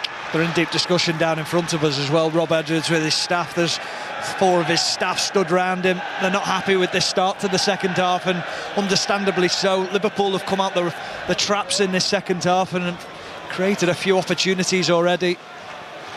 Dundee United have got a late goal at Tannadice. They're back in front. Dundee United 2, St Mirren 1 is the latest score in the Scottish Premiership. 0-0 here at Molineux. Hasn't been a great game. Corner kick, Salah. Gain doesn't beat the first man. How many times is that tonight for Liverpool that the corners haven't got past the first man, Adam Armstrong? All 5'8/5'9" of him. He was 5'10" then when he left. Wolves are desperate to make the change. Good noise though still being generated by the Wolverhampton Wanderers supporters. 0-0. Kerkez with a cross, and all the way in from the left towards Sarr. By the way, now for Wolves, they have not scored before half-time in any of their last 10 Premier League games. The last time they went 10 without any first-half goals was August to November in 2018. as Szoboszlai tries to drill the ball downfield, strikes the back of Angel Gomez and is diverted for the home side. And then it runs back through past about 3 different players, and Konate is able to turn and pass it forward for Liverpool. Ekitike on the halfway line, passes it out to the right. This is Frimpong, links up with Salah. Salah waits, Frimpong with a cross, and gathered in by Sarr. Full time at Everton, Lee Blakeman. Back-to-back wins for Everton. They've beaten Burnley 2-0. Tarkowski with a header in the first half. Dewsbury Hall with a tidy finish in the second. Everton stay 8th, but the European talk continues. Burnley, 1 league win in 20. Everton 2, Burnley 0. And Leeds United, Sunderland still playing, with Sunderland having a slender lead at Ellen Road through that Habib Diarra penalty. I'll run through all the full-time scores in the other divisions once they're all in, as we are going to be seeing a triple change that is going to be made by Wolverhampton Wanderers. So you said, Stephen, that he wasn't happy.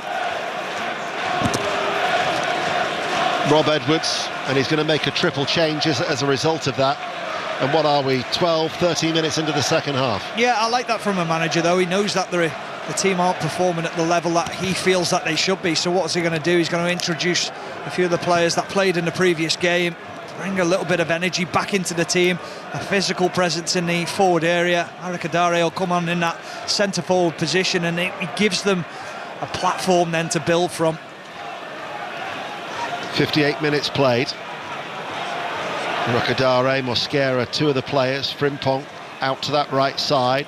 Salah looks for a ball infield, gave it away, and in his eagerness to win it back has committed a foul and a free kick.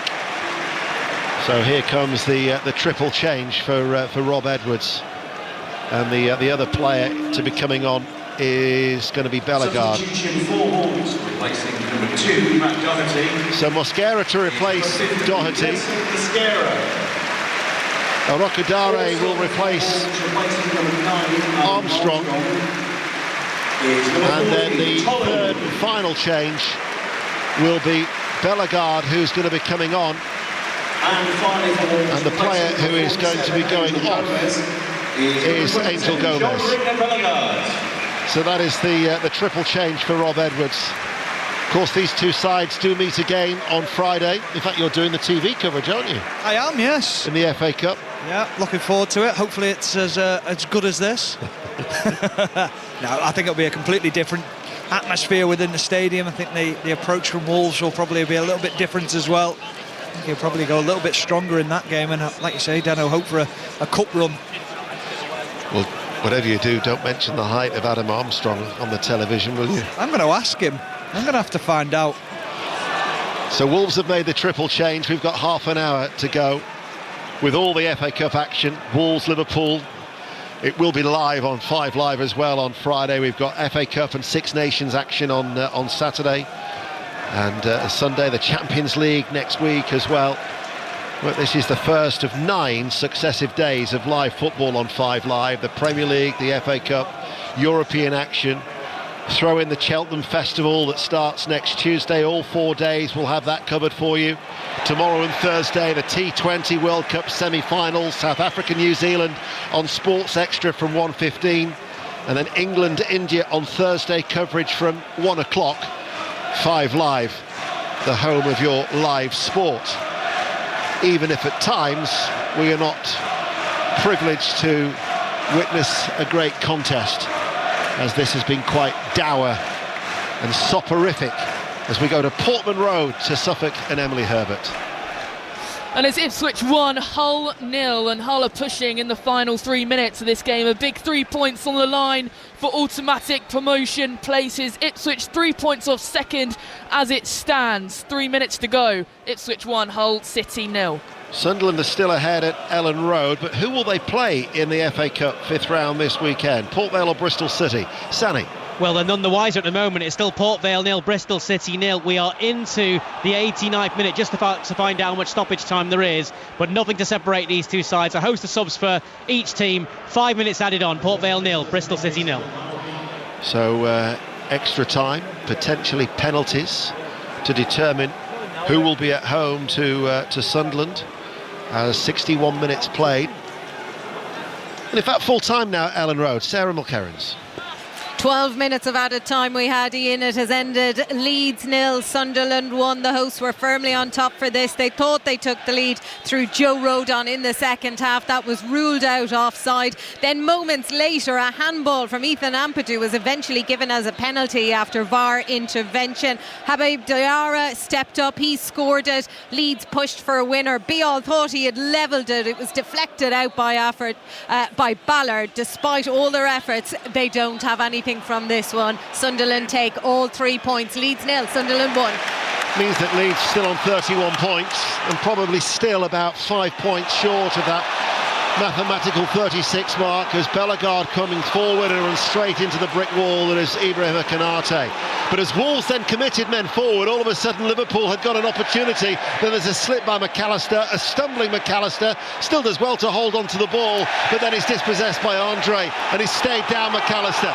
I'm not sure there was a foul in there. Wolves urged on by this crowd here at Molineux. 62 minutes played and all of a sudden it's just starting to liven up. Rokodare lays it off towards João Gomes, can't thread it forward. Salah to Gakpo. Gakpo swivels midway through his own half. Now to Ekitike. Ekitike away from Mosquera. He's got space to run into.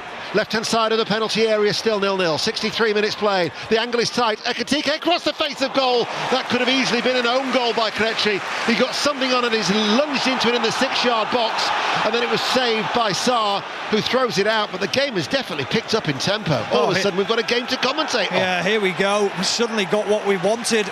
We started to get a little bit of football end-to-end. Mistakes are starting to happen. It was brilliant from Ekitike on that left-hand side, taking on his man. How well did Krejci do at that back post area? Because, like you say, Deno could have easily put it into his own goal, but had to get the intervention.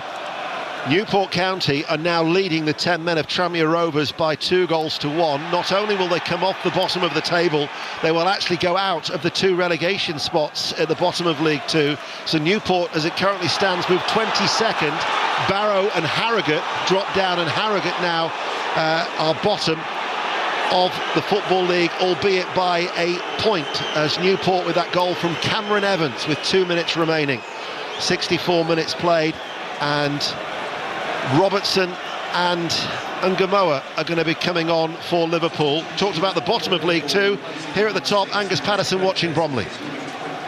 2 minutes to go here on Hayes Lane. Still Bromley 0, Oldham Athletic 0. Oldham have had the better chances in this second half. There was just a goal-mouth scramble from an Oldham Athletic corner, and Mitch Pinnock, the left wing-back from Bromley, with a brilliant goal-line clearance to keep it at Bromley 0, Oldham 0.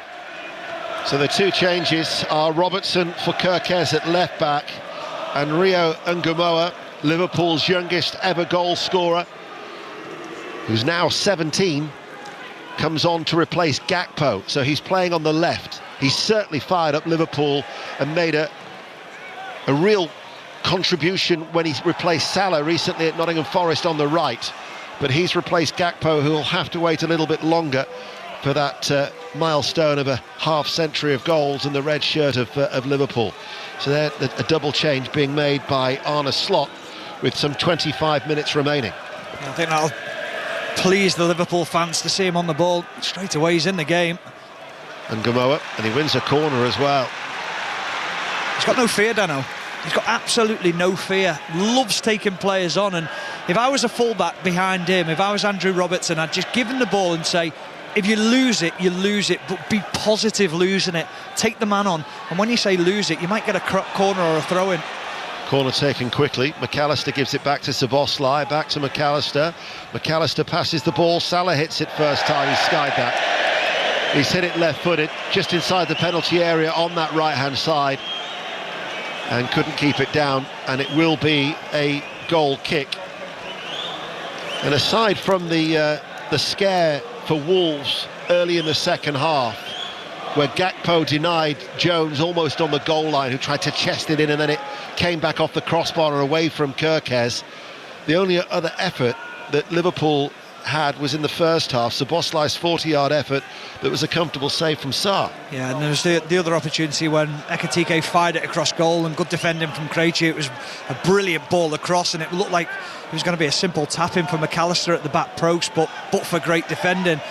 They have upped the tempo in the second half, but Wolves, with the changes that they made, have just starting to threaten themselves a little bit. Well, they've won their last 2 away games in the Premier League by 1-0, have Liverpool, against Sunderland and Nottingham Forest. And it might just be that they have to be content with the same scoreline again tonight if they can find that goal as they come forward, because they are the ones pressing for it, with Frimpong out towards Salah, just in from the right touchline, level the area. Into the penalty box it goes for McAllister, tried the little turn. Krejci, good defending, then he was closed down by Jones. It'll go out for a Wolves throw on the far side. The end of 90 minutes at Vale Park then in the FA Cup 4th round tie. Sani Rudavajala. Port Vale 0, Bristol City 0, so we will have extra time. The winner hosts Sunderland on Sunday lunchtime. Nothing to separate the two. Port Vale, bottom of League One, have managed to hold a rotated middle to the table championship. Bristol City. Extra time on the way. Port Vale 0, Bristol City 0. More Premier League commentaries for you tomorrow. We start at 7:30. Brighton and Hove Albion against Arsenal. Manchester City, Nottingham Forest will be on Sports Extra. Aston Villa, Chelsea will be on Sports Extra 2. And the London derby at Craven Cottage, Fulham and West Ham, will get coverage for you live on the BBC Sport website. Newcastle, Manchester United, like this one, is an 8:15 kickoff. That will start on Sports Extra 3. And then after the Brighton Arsenal game has concluded, then that will be live on 5 Live from St James's Park. Krejci to João Gomez. Ball runs through to Mane. Rodrigo Gomez is going to be coming on very, very soon for Wolves. But Mane stops on that far side, the left. And Wolves go back. This is Santiago Bueno. Now to Mosquera. And because of Ngamoa and Ekitike and pressing, Wolves go further back towards their goalkeeper, who clears. Arokadare takes it high on the chest, it bounces back towards Mane, just turns away from Szoboszlai. Andre now in the midfield, and Wolves with João Gomez still in the middle area of the pitch here, have the ball. João Gomez though is dispossessed, and now it's with Salah over the halfway line. João Gomez slides into the challenge, he's going to get a yellow card. You said earlier in the game, Stephen, he likes a tackle, he's just been booked for one.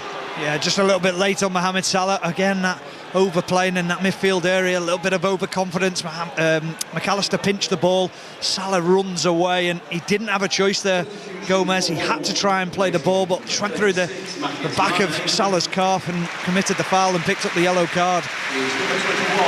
Full time at Portman Road, Emily Herbert. A big 3 points for Ipswich in the fight for automatic promotion spots. Ipswich 1, Hull City 0. Azor Matasiwa the difference. A rocket blasted into the top corner, his first for the club, and what a time to score it. Ipswich now 3 points off second with a game in hand. Hull stay in the playoff picture in 5th. Full time, Ipswich Town 1, Hull City 0. Thank you, Emily. Mateus Mane, Lee Carsley here tonight. The England under-21 manager, watching the England Youth International, the Portuguese-born England Youth International. So Rodrigo Gomez comes on for him. Incidentally, the attendance 30,247, and 3,008 have made the journey down the M6 from Liverpool. And we're going to be starting or finishing the game with more Gomez's than we started, because Joe Gomez is waiting to come on for Liverpool. You would think that would be just a natural swap for Frimpong, wouldn't you? I'm not so sure. I think it could be Salah, and I think Frimpong could be pushed into that right-hand side. Salah's just not been at the races at all. I just wonder whether he feels Frimpong will bring more of a threat higher up the pitch. Well, we'll find out very soon. 19 minutes remaining. Full time at Bromley, Angus Patterson. Bromley 0, Oldham Athletic 0 at the top of League 2. A game that promised more entertainment than it delivered. The best action was in the last 5 minutes. A flurry of set pieces saw a goal line clearance from Bromley at one end, and then a possible penalty shout for the hosts at the other, followed by a free header by Jesse Deborah that was put over the bar. So they go 5 points clear at the top of League 2 to Bromley, with Cambridge having a chance to cut that gap to 2 in their game in hand. Bromley 0, Oldham Athletic 0 at full time. Yeah, thank you. And Bromley 17 games unbeaten. Frimpong is the player who's going to be coming off. Joe Gomez comes on, so we've got Joe Gomez, Rodrigo Gomez, João Gomez, and that's it. That's right, isn't it? Well, I'm just double check again, because we know your maths at the weekend was really poor. Because Angel Gomez was taken off. Yeah. Yeah. Got there in the end. Yeah. Well done. Thank you. Not easy. Corner kick for Liverpool, in swinger. Headed away by Rokodare, hit back in on the volley and just whistles wide. Canate just tried to little swish of the leg to try and flick it in. There's also Joe Gomez at the back post. I think he might have been offside had he have got a touch, but as the ball comes out to Szoboszlai, he is so frustrated because he thinks that's a good opportunity for him to get a good volley on. Do you know what? He wouldn't have been offside. He was onside there, Joe Gomez. It was a good position for him to get the shot away. Stephen Warnock with it, 18 minutes remaining. We're on air until 10:30 on 5 Live, then Johnny Johansson will take over, standing in for Tony Livesey. Grimsby Town have beaten Salford City by 3-1 at Blundell Park. Robertson, the left back for Liverpool, turns and clears, drifts out of play for a throw. 0-0 it remains. It will be another point for Wolverhampton Wanderers that would take them on to 14, only on 8 occasions as in the Premier League has a team had fewer than 20 points. And that will be something that Wolves will be keen not to be labelled as one of the worst sides in Premier League history. Taken 11 points from their last 11 games, when you consider they've taken just 2 from their first 18 matches, as Mosquera gifts the ball towards McAllister. But Bellegarde wins the ball back with a bite in the challenge and now gets forward as well. The substitutes trying to provide fresh energy for bottom of the table Wolves, where earlier in the Premier League Burnley, who are only, as it currently stands, 5 points ahead of them, lost at Everton by 2-0. Krejci dinks the ball away. João Gomez shields it from Salah, snapping away at the heels. João Gomez bundled over, floors the corner flag as a result. They go long towards Rokodare. He's a different player altogether and a different presence, a lot more physicality now instead of the Adam Armstrong when they were playing as a false 9. Now they've actually got a focal point to attack. Get the thoughts of Stephen in a moment. Szoboszlai out towards Joe Gomez. Joe Gomez with the cross takes a deflection. Liverpool have a corner, 0-0. Yeah, it does give them a different option. Rokodare up front. I watched him at Anfield. I thought he was a handful. I thought he played really well against Van Dijk and Canate, and they found it difficult. He's so strong, so physical in the way that he plays. He's actually got awareness of where people are around him, so give him quality service into him. He'll hold it up and he'll bring others into play. Wolves 0, Liverpool 0. 15 minutes remaining. Liverpool have a corner kick. Their deliveries from corners tonight have been extremely disappointing. A Wolves player has been bundled into the back of the net in that extremely congested 6-yard area. I mean, you do feel for the officials, what they've got to try and watch now. And also the goalkeepers are just completely swamped as we wait for the corner to be delivered. Still the jostling takes place. Joe Gomez making a nuisance of himself. It's to Szoboszlai from Salah on that right-hand side. Ekitike couldn't get a shot away. The break is on, similar to how they broke away to get the second goal against Aston Villa last Friday, but Liverpool curtailed that counter-attack on that occasion. As Ungamoa comes forward now, left corner of the area, slows down. Ekitike tries to chip the ball back towards Ungamoa, who hadn't raced after it, and it goes out for a goal kick. So the 5 results in League 2, we know that Bromley have gone 5 points clear, but as Angus says, Cambridge do have a game in hand.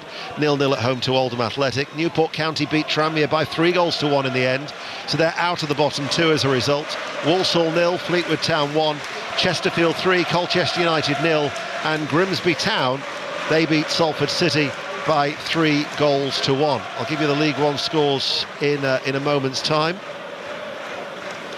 as the computer is just playing up a little bit. Exeter 1, Burton Albion 1, Rotherham United 0, Mansfield Town 0, Barnsley 0, Wycombe Wanderers 1, and we know from Emily that in the solitary game in the Championship, Ipswich Town above Millwall into 3rd and 3 points behind second placed Middlesbrough after that 1-0 victory against Hull City. And in the Premier League, there was 3 games earlier. Bournemouth 0, Brentford 0, Everton beat Burnley 2-0, and Sunderland beat Leeds United by 1-0. So that rounds up the football elsewhere, and we have 13 minutes remaining of normal time here, and we ponder to see whether we will get a goal. Should we talk about the white ball coming back in? We haven't mentioned that, have we? Good point. Yeah. We need to find something to talk about, don't we? Yeah. I personally preferred the height conversation about Adam Armstrong. Wolves are going to make another change, and it is going to be Hugo Bueno who's going to be coming on. Scored his first goal in the Premier League recently in that game against Arsenal, that fight back 2-2. Arokadare with the layoff to Rodrigo Gomez. Rodrigo Gomez bursts in the penalty area and scores! Rodrigo Gomez dinks the ball over the advancing Alisson, and Wolverhampton Wanderers on the break lead Liverpool by 1-0. They might be going down, but they are going down fighting. 1-0. Well, you asked me what Arokadare brings, the physicality. I said, if you get quality into him, he'll be able to bring others into play. He plays on Van Dijk and he bullies Van Dijk out the way. Plays a nice ball into Gomez, and then Gomez runs away from Konate. Konate looks laboured as he's trying to get back in. Alisson comes out. He stays as tall as he can for as long as he can, but the finish is exceptional. He just dinks it over Alisson. It's a magnificent finish. Wolves put themselves 1-0 ahead. Brilliant goal. You have to compliment Wolves for the game plan. They have nullified Liverpool. They've then brought on the changes, provided a little bit of energy, the layoff by Arokadare, and under pressure, that was a confident and composed finish from Rodrigo Gomez. It was a superb finish. Talking about Virgil van Dijk, he's got to do better in that situation alongside Arokadare. It's a simple little nudge from Arokadare just to put Virgil van Dijk off, but then it's the composure to pick out the pass, and then the finish. It's not even on the left foot, it's the right foot, the outside of the right foot. It's a quite superb finish. That is brilliant, it really is. And Rob Edwards and his staff rightfully celebrate as a group. They're delighted with what's happened, the changes they've made. They've been positive. Liverpool have made a change. Chiesa has come on for Konate. So Joe Gomez is now partnering Virgil van Dijk, and Szoboszlai has gone to right back. And Gamoa with a cross comes out towards Szoboszlai, edge of the area. He heads it out towards Curtis Jones.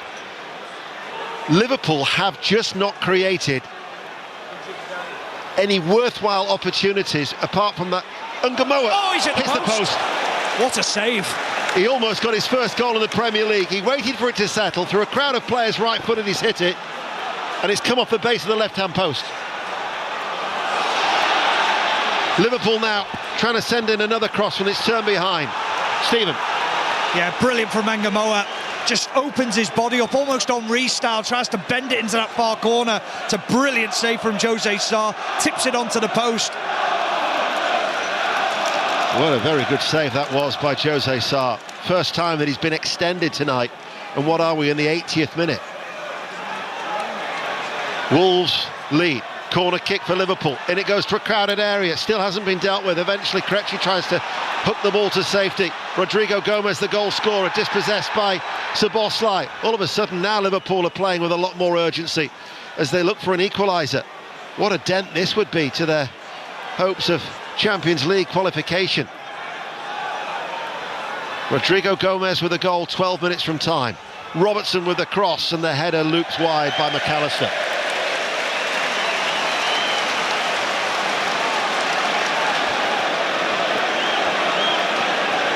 (1-0) to Wolves. Well, they have upped the tempo, Liverpool, but it's not enough at the moment. They're not really creating anything of note.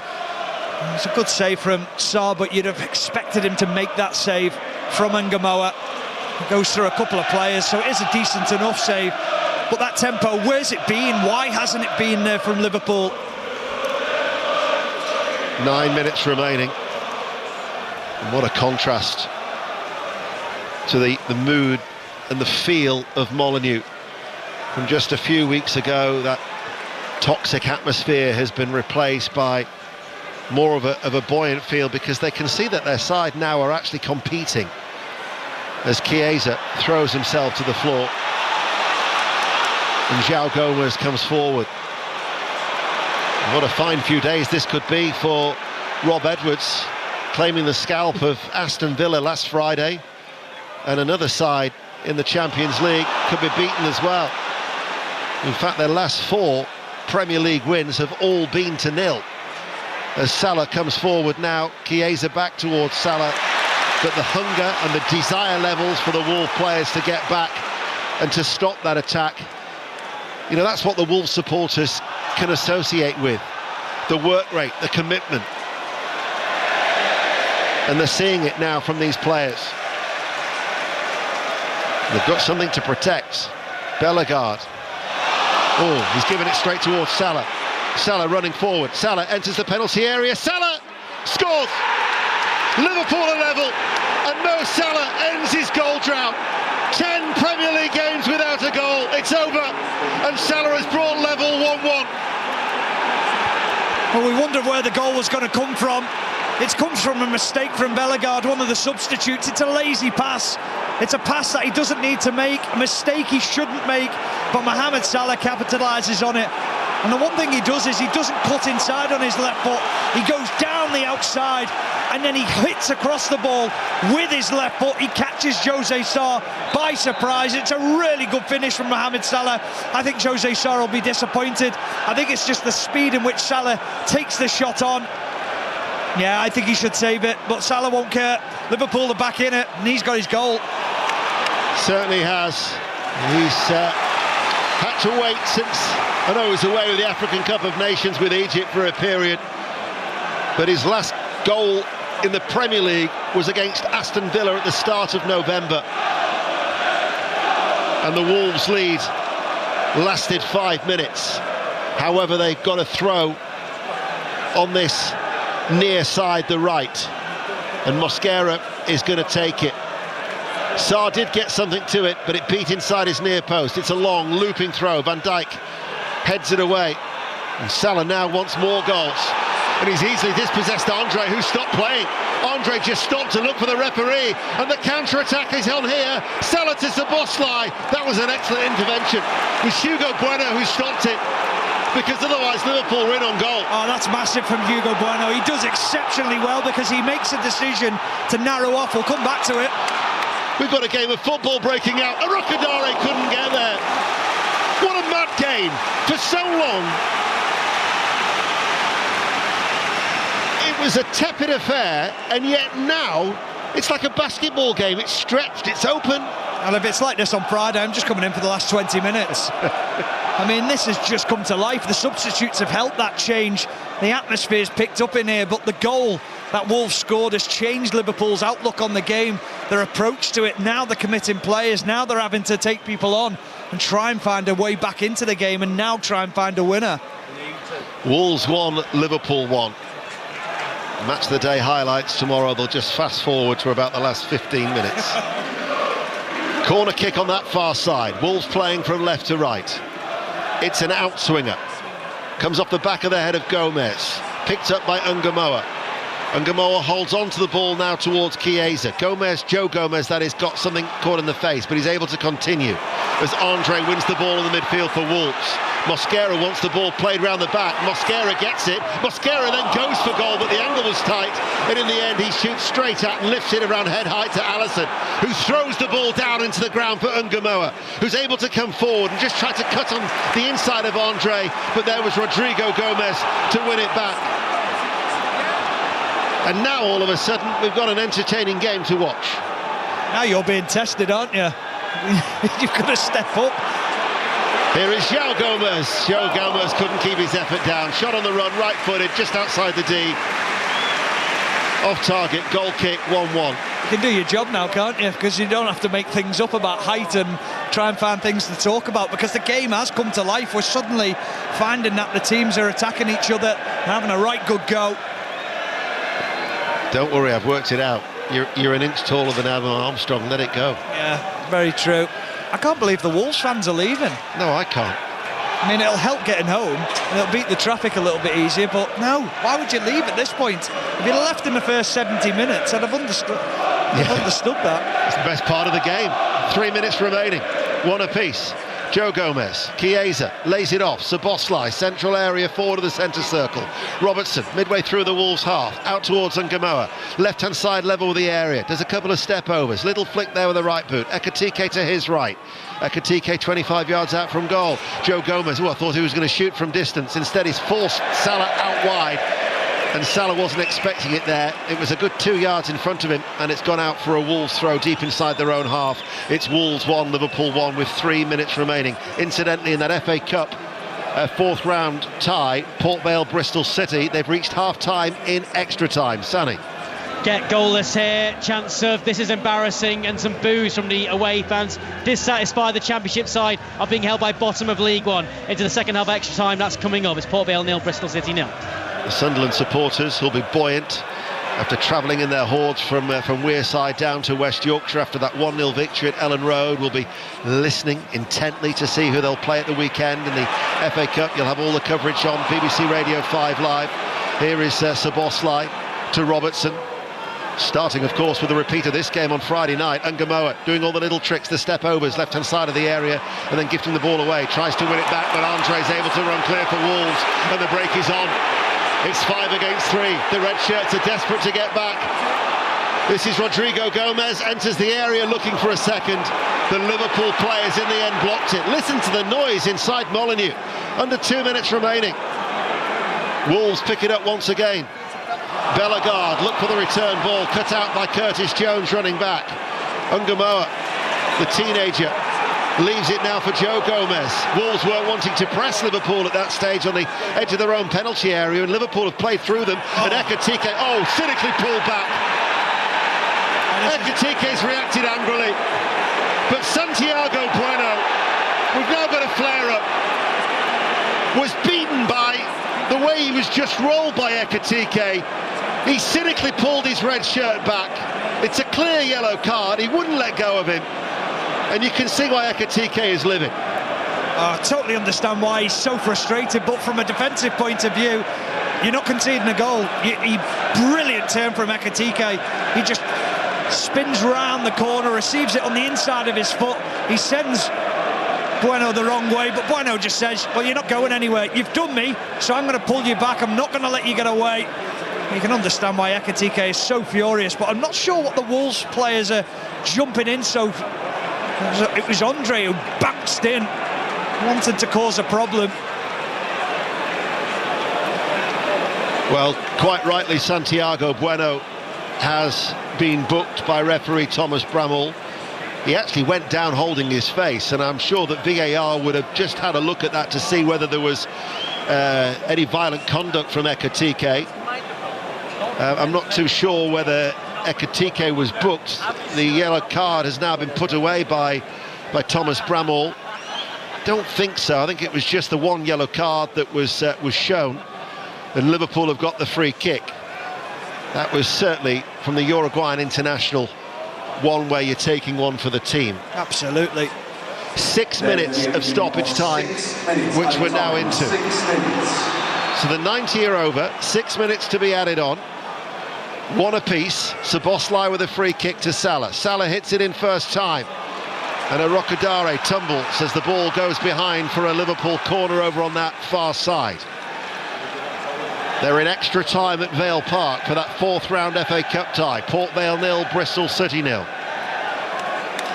More Premier League commentary tomorrow on 5 Live Sport. Match of the day tomorrow night at 10:40 BBC One. Salah, who got the Liverpool equaliser. With the corner kick, it's an in-swinger. Arokadare heads it out. Szoboszlai running with his back to goal. Leaves it for Robertson. Comes forward from the centre circle. And now out towards Ekitike. Ekitike. Krejci has hold of his shirt yet again. He was clearly being pulled back. Arne Slot is bouncing down the touchline in frustration. As then Wolves tried to break, but Joe Gomez with a header back towards Alisson. I don't think there was enough in that to go down from Ekitike. I think he's looking for it because the touch is a little bit too heavy. He knows that he's lost control of the ball. And Liverpool continuing to turn over possession quickly and come forward as quick as they can. Wolves in that shape, they look organised. The head bowed by the bald Liverpool manager, whose contract ends at the end of next season, 2027. He watches on now as Liverpool, this is going to be a long throw from Joe Gomez. He's used a little white towel on that far side to get a better grip. In it comes now, it is a long one. Sarr's come a long way, gets a punch on it. Szoboszlai with a little touch, now towards Ngumoa, chips the ball towards the far post, and Van Dijk heads straight at Sarr. Liverpool were looking for a late goal. We're in the 3rd minute of the 6th to be added on. Yeah, he thought he'd scored, Van Dijk. He thought it was perfect for him to run onto, get that clear header at goal, but he just fired it straight at Jose Sarr. Good play from Ngumoa on that left-hand side. Lovely flighted ball into Van Dijk. Here is Ngumoa. Gets the ball from Robertson, who then goes on the overlap as Ngumoa runs in field. Lost it. There was a kick out there at Szoboszlai, was there, by Andre? Get up. Stephen Warnock says no, just tell Szoboszlai to get up. Andre now towards Arokadare. Szoboszlai now is back to his feet, but Wolves have gone back into the centre circle. Now they go forward and they're urged on by this crowd. And then a little slip. João Gomez wanted the ball back from Hugo Bueno. And battling for it over on that far side is Curtis Jones. Alisson has to clear it urgently and quickly. Wolves get it back. This is Andre. Andre with a shot, takes a deflection and goes in. Andre with his first goal in English football with the aid of a wicked deflection. And Wolverhampton Wanderers are back in front in injury time. They lead Liverpool by 2-1. Wild celebrations of Mourinho. Is off down the line like Jose Mourinho, celebrating in front of the home fans. He's absolutely over the moon. He can't believe his team have won this game. It was a mistake by Curtis Jones. He played a ball into Alisson, and Alisson could never get any purchase on the ball from the way it was played into him. There was still a lot to happen, but as it fell to Andre, he's got tired legs. He looked heavy in the last 5 or so minutes, but he takes a shot at goal. It takes a wicked deflection, and it just loops over Alisson, who stands no chance of getting anywhere near it. You have to say, if anyone deserved it, Wolves have deserved it. They've been better on the night. Liverpool, they've been lacklustre. They've deserved nothing. It's a deflection off Joe Gomez that wrong foots Alisson. I mean, it has been credited to Andre. It was on target, but without the deflection, that's not going in. No, absolutely not. It's never going in. He doesn't care, Rob Edwards. We're just seeing a replay of him on the monitor. Great celebrations in front of his fans. First goal for the club on his 66th appearance. He only scored 4 goals in 4 years for Fluminense. But in the 94th minute, Wolverhampton Wanderers are leading Liverpool by 2-1. And I can't help but think about the Wolves supporters who left earlier on. I'm thinking, it's their own fault. You don't leave a football game early, especially when it was coming to life.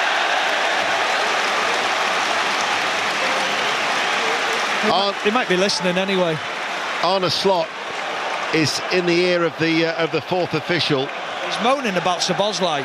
It's not a foul.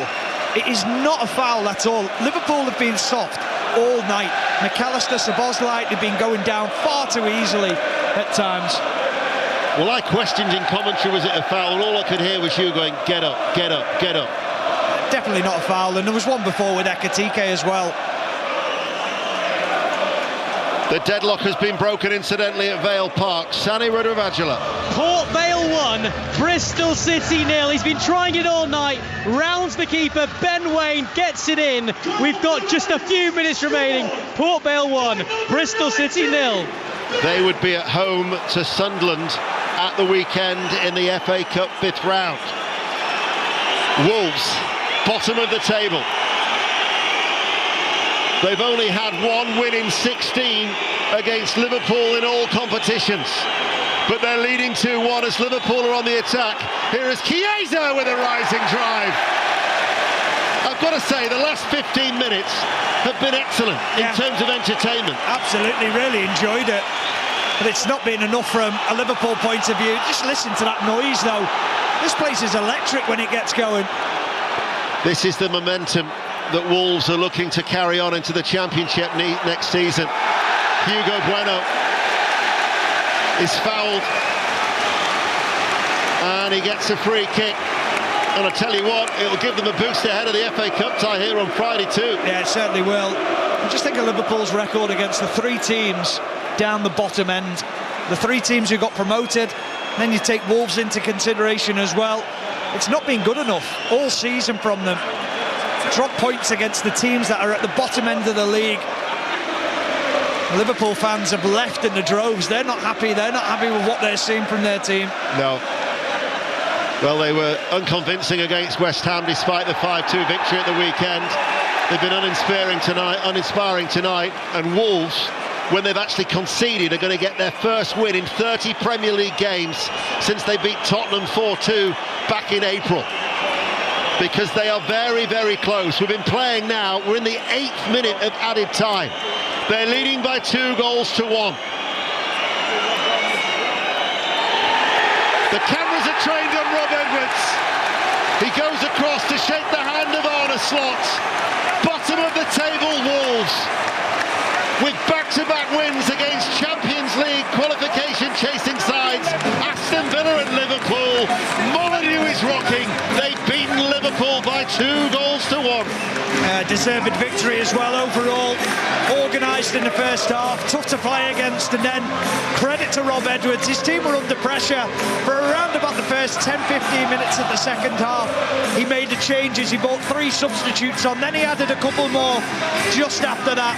Liverpool responded after going a goal down, but then they kept on believing, Wolves, and they kept on counter-attacking, being difficult to play against, and they got the just rewards. If you don't shoot, you don't score, and that's exactly what Andre did. Liverpool disappointed on the night, but Rob Edwards has just got something going here, and they're starting to believe, Wolves. Yeah, they are. They'll be going down, no make a mistake about that, but now all of a sudden it's about the rebuild. It's already started. They've got back-to-back wins in the Premier League for the first time since April. All the goals coming late on, and that injury time goal from Andrea, wicked deflection off Joe Gomez. They've beaten Liverpool by 2-1. Kelly. Well, Arne Slot said earlier in the week that the Premier League isn't a joy to watch, and certainly for about 80 minutes, neither was that game, but an incredible end to the match at Molineux. Wolves going in front, Liverpool getting back into it, and then that late winner for the home side. What an incredible week for Wolves, Ben Mee. They beat Aston Villa on Friday, they've beaten the champions, and it could get even better because they play Liverpool again in the FA Cup at Molineux on Friday.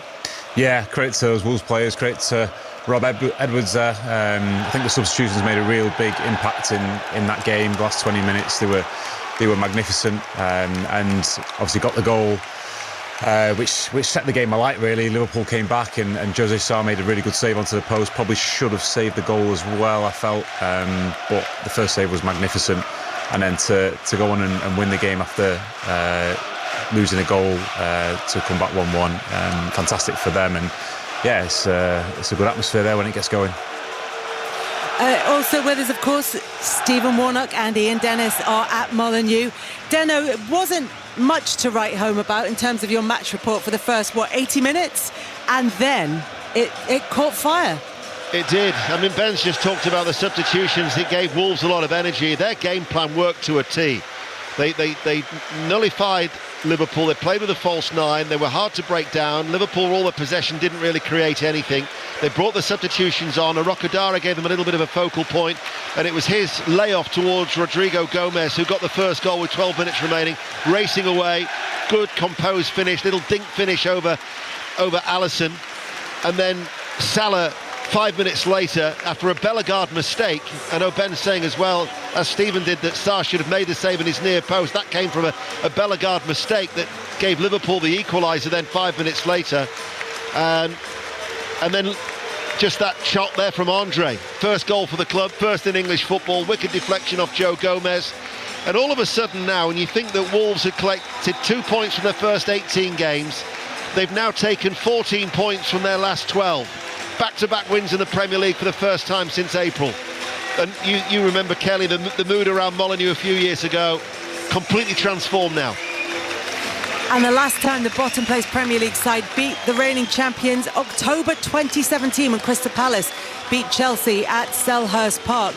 The performances this season from Liverpool have not overall been great, although they've had their moments, Stephen. But this was so slow and so laboured. And I know that you said in commentary that if anybody deserved to win it, it was Wolves. And yet when you look at the statistics from the game, everything is heavily weighted in favour of Liverpool in terms of shots, in terms of shots on target, in terms of how much of the ball they had, successful, everything. Why didn't it look like that on the ground? Because it's slow and it's laboured, and whenever you watch Liverpool at the moment, it's almost like they have to go a goal behind to lift themselves. Well, I think we're so used to watching a Jurgen Klopp Liverpool in the way that they play. And even last year, I thought they played with a better tempo in the way that they attack teams.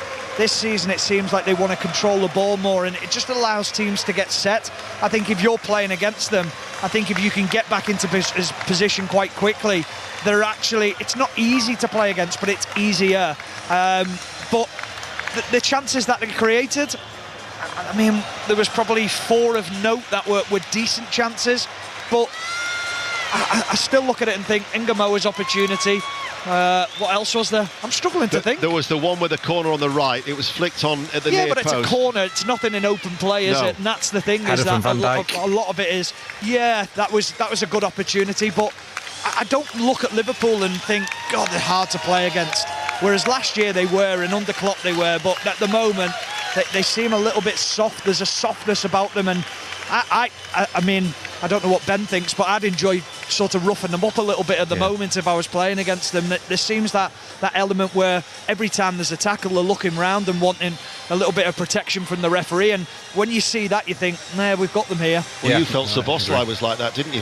Which turned out to be the Wolves' winning goal. Absolutely, yeah. I think a little bit of a lack of desire, lack of intensity, a little bit lacking there. I think the last goal probably summed it up a little bit. Alisson's clearance, and you kind of go from the halfway line to the edge of the box without a challenge, really, and Liverpool players getting out to him and going to press him and looking to want to, get that ball back quickly and have that intensity to go and win it back, and you end up having a shot on goal which shouldn't really trouble anybody. Obviously a little deflection there and you end up losing the game.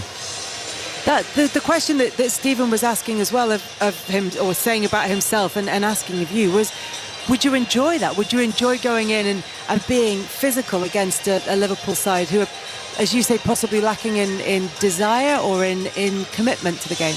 I think certainly when you're playing against the top side, you're looking for a little bit of weakness, and if you do sense that, you definitely want to go and exploit it. And I think, seasons gone past, it's been difficult to find many weaknesses with this Liverpool side. They play quick, they play with intensity, they attack with pace and tempo, but yeah, they just didn't seem to be there tonight. And I think Wolves sort of sniffed. I think Rob Edwards sort of sensed it as well with his substitutions, weren't really positive and got after the game really, and probably felt like they could go on and win it, which obviously they ended up doing so.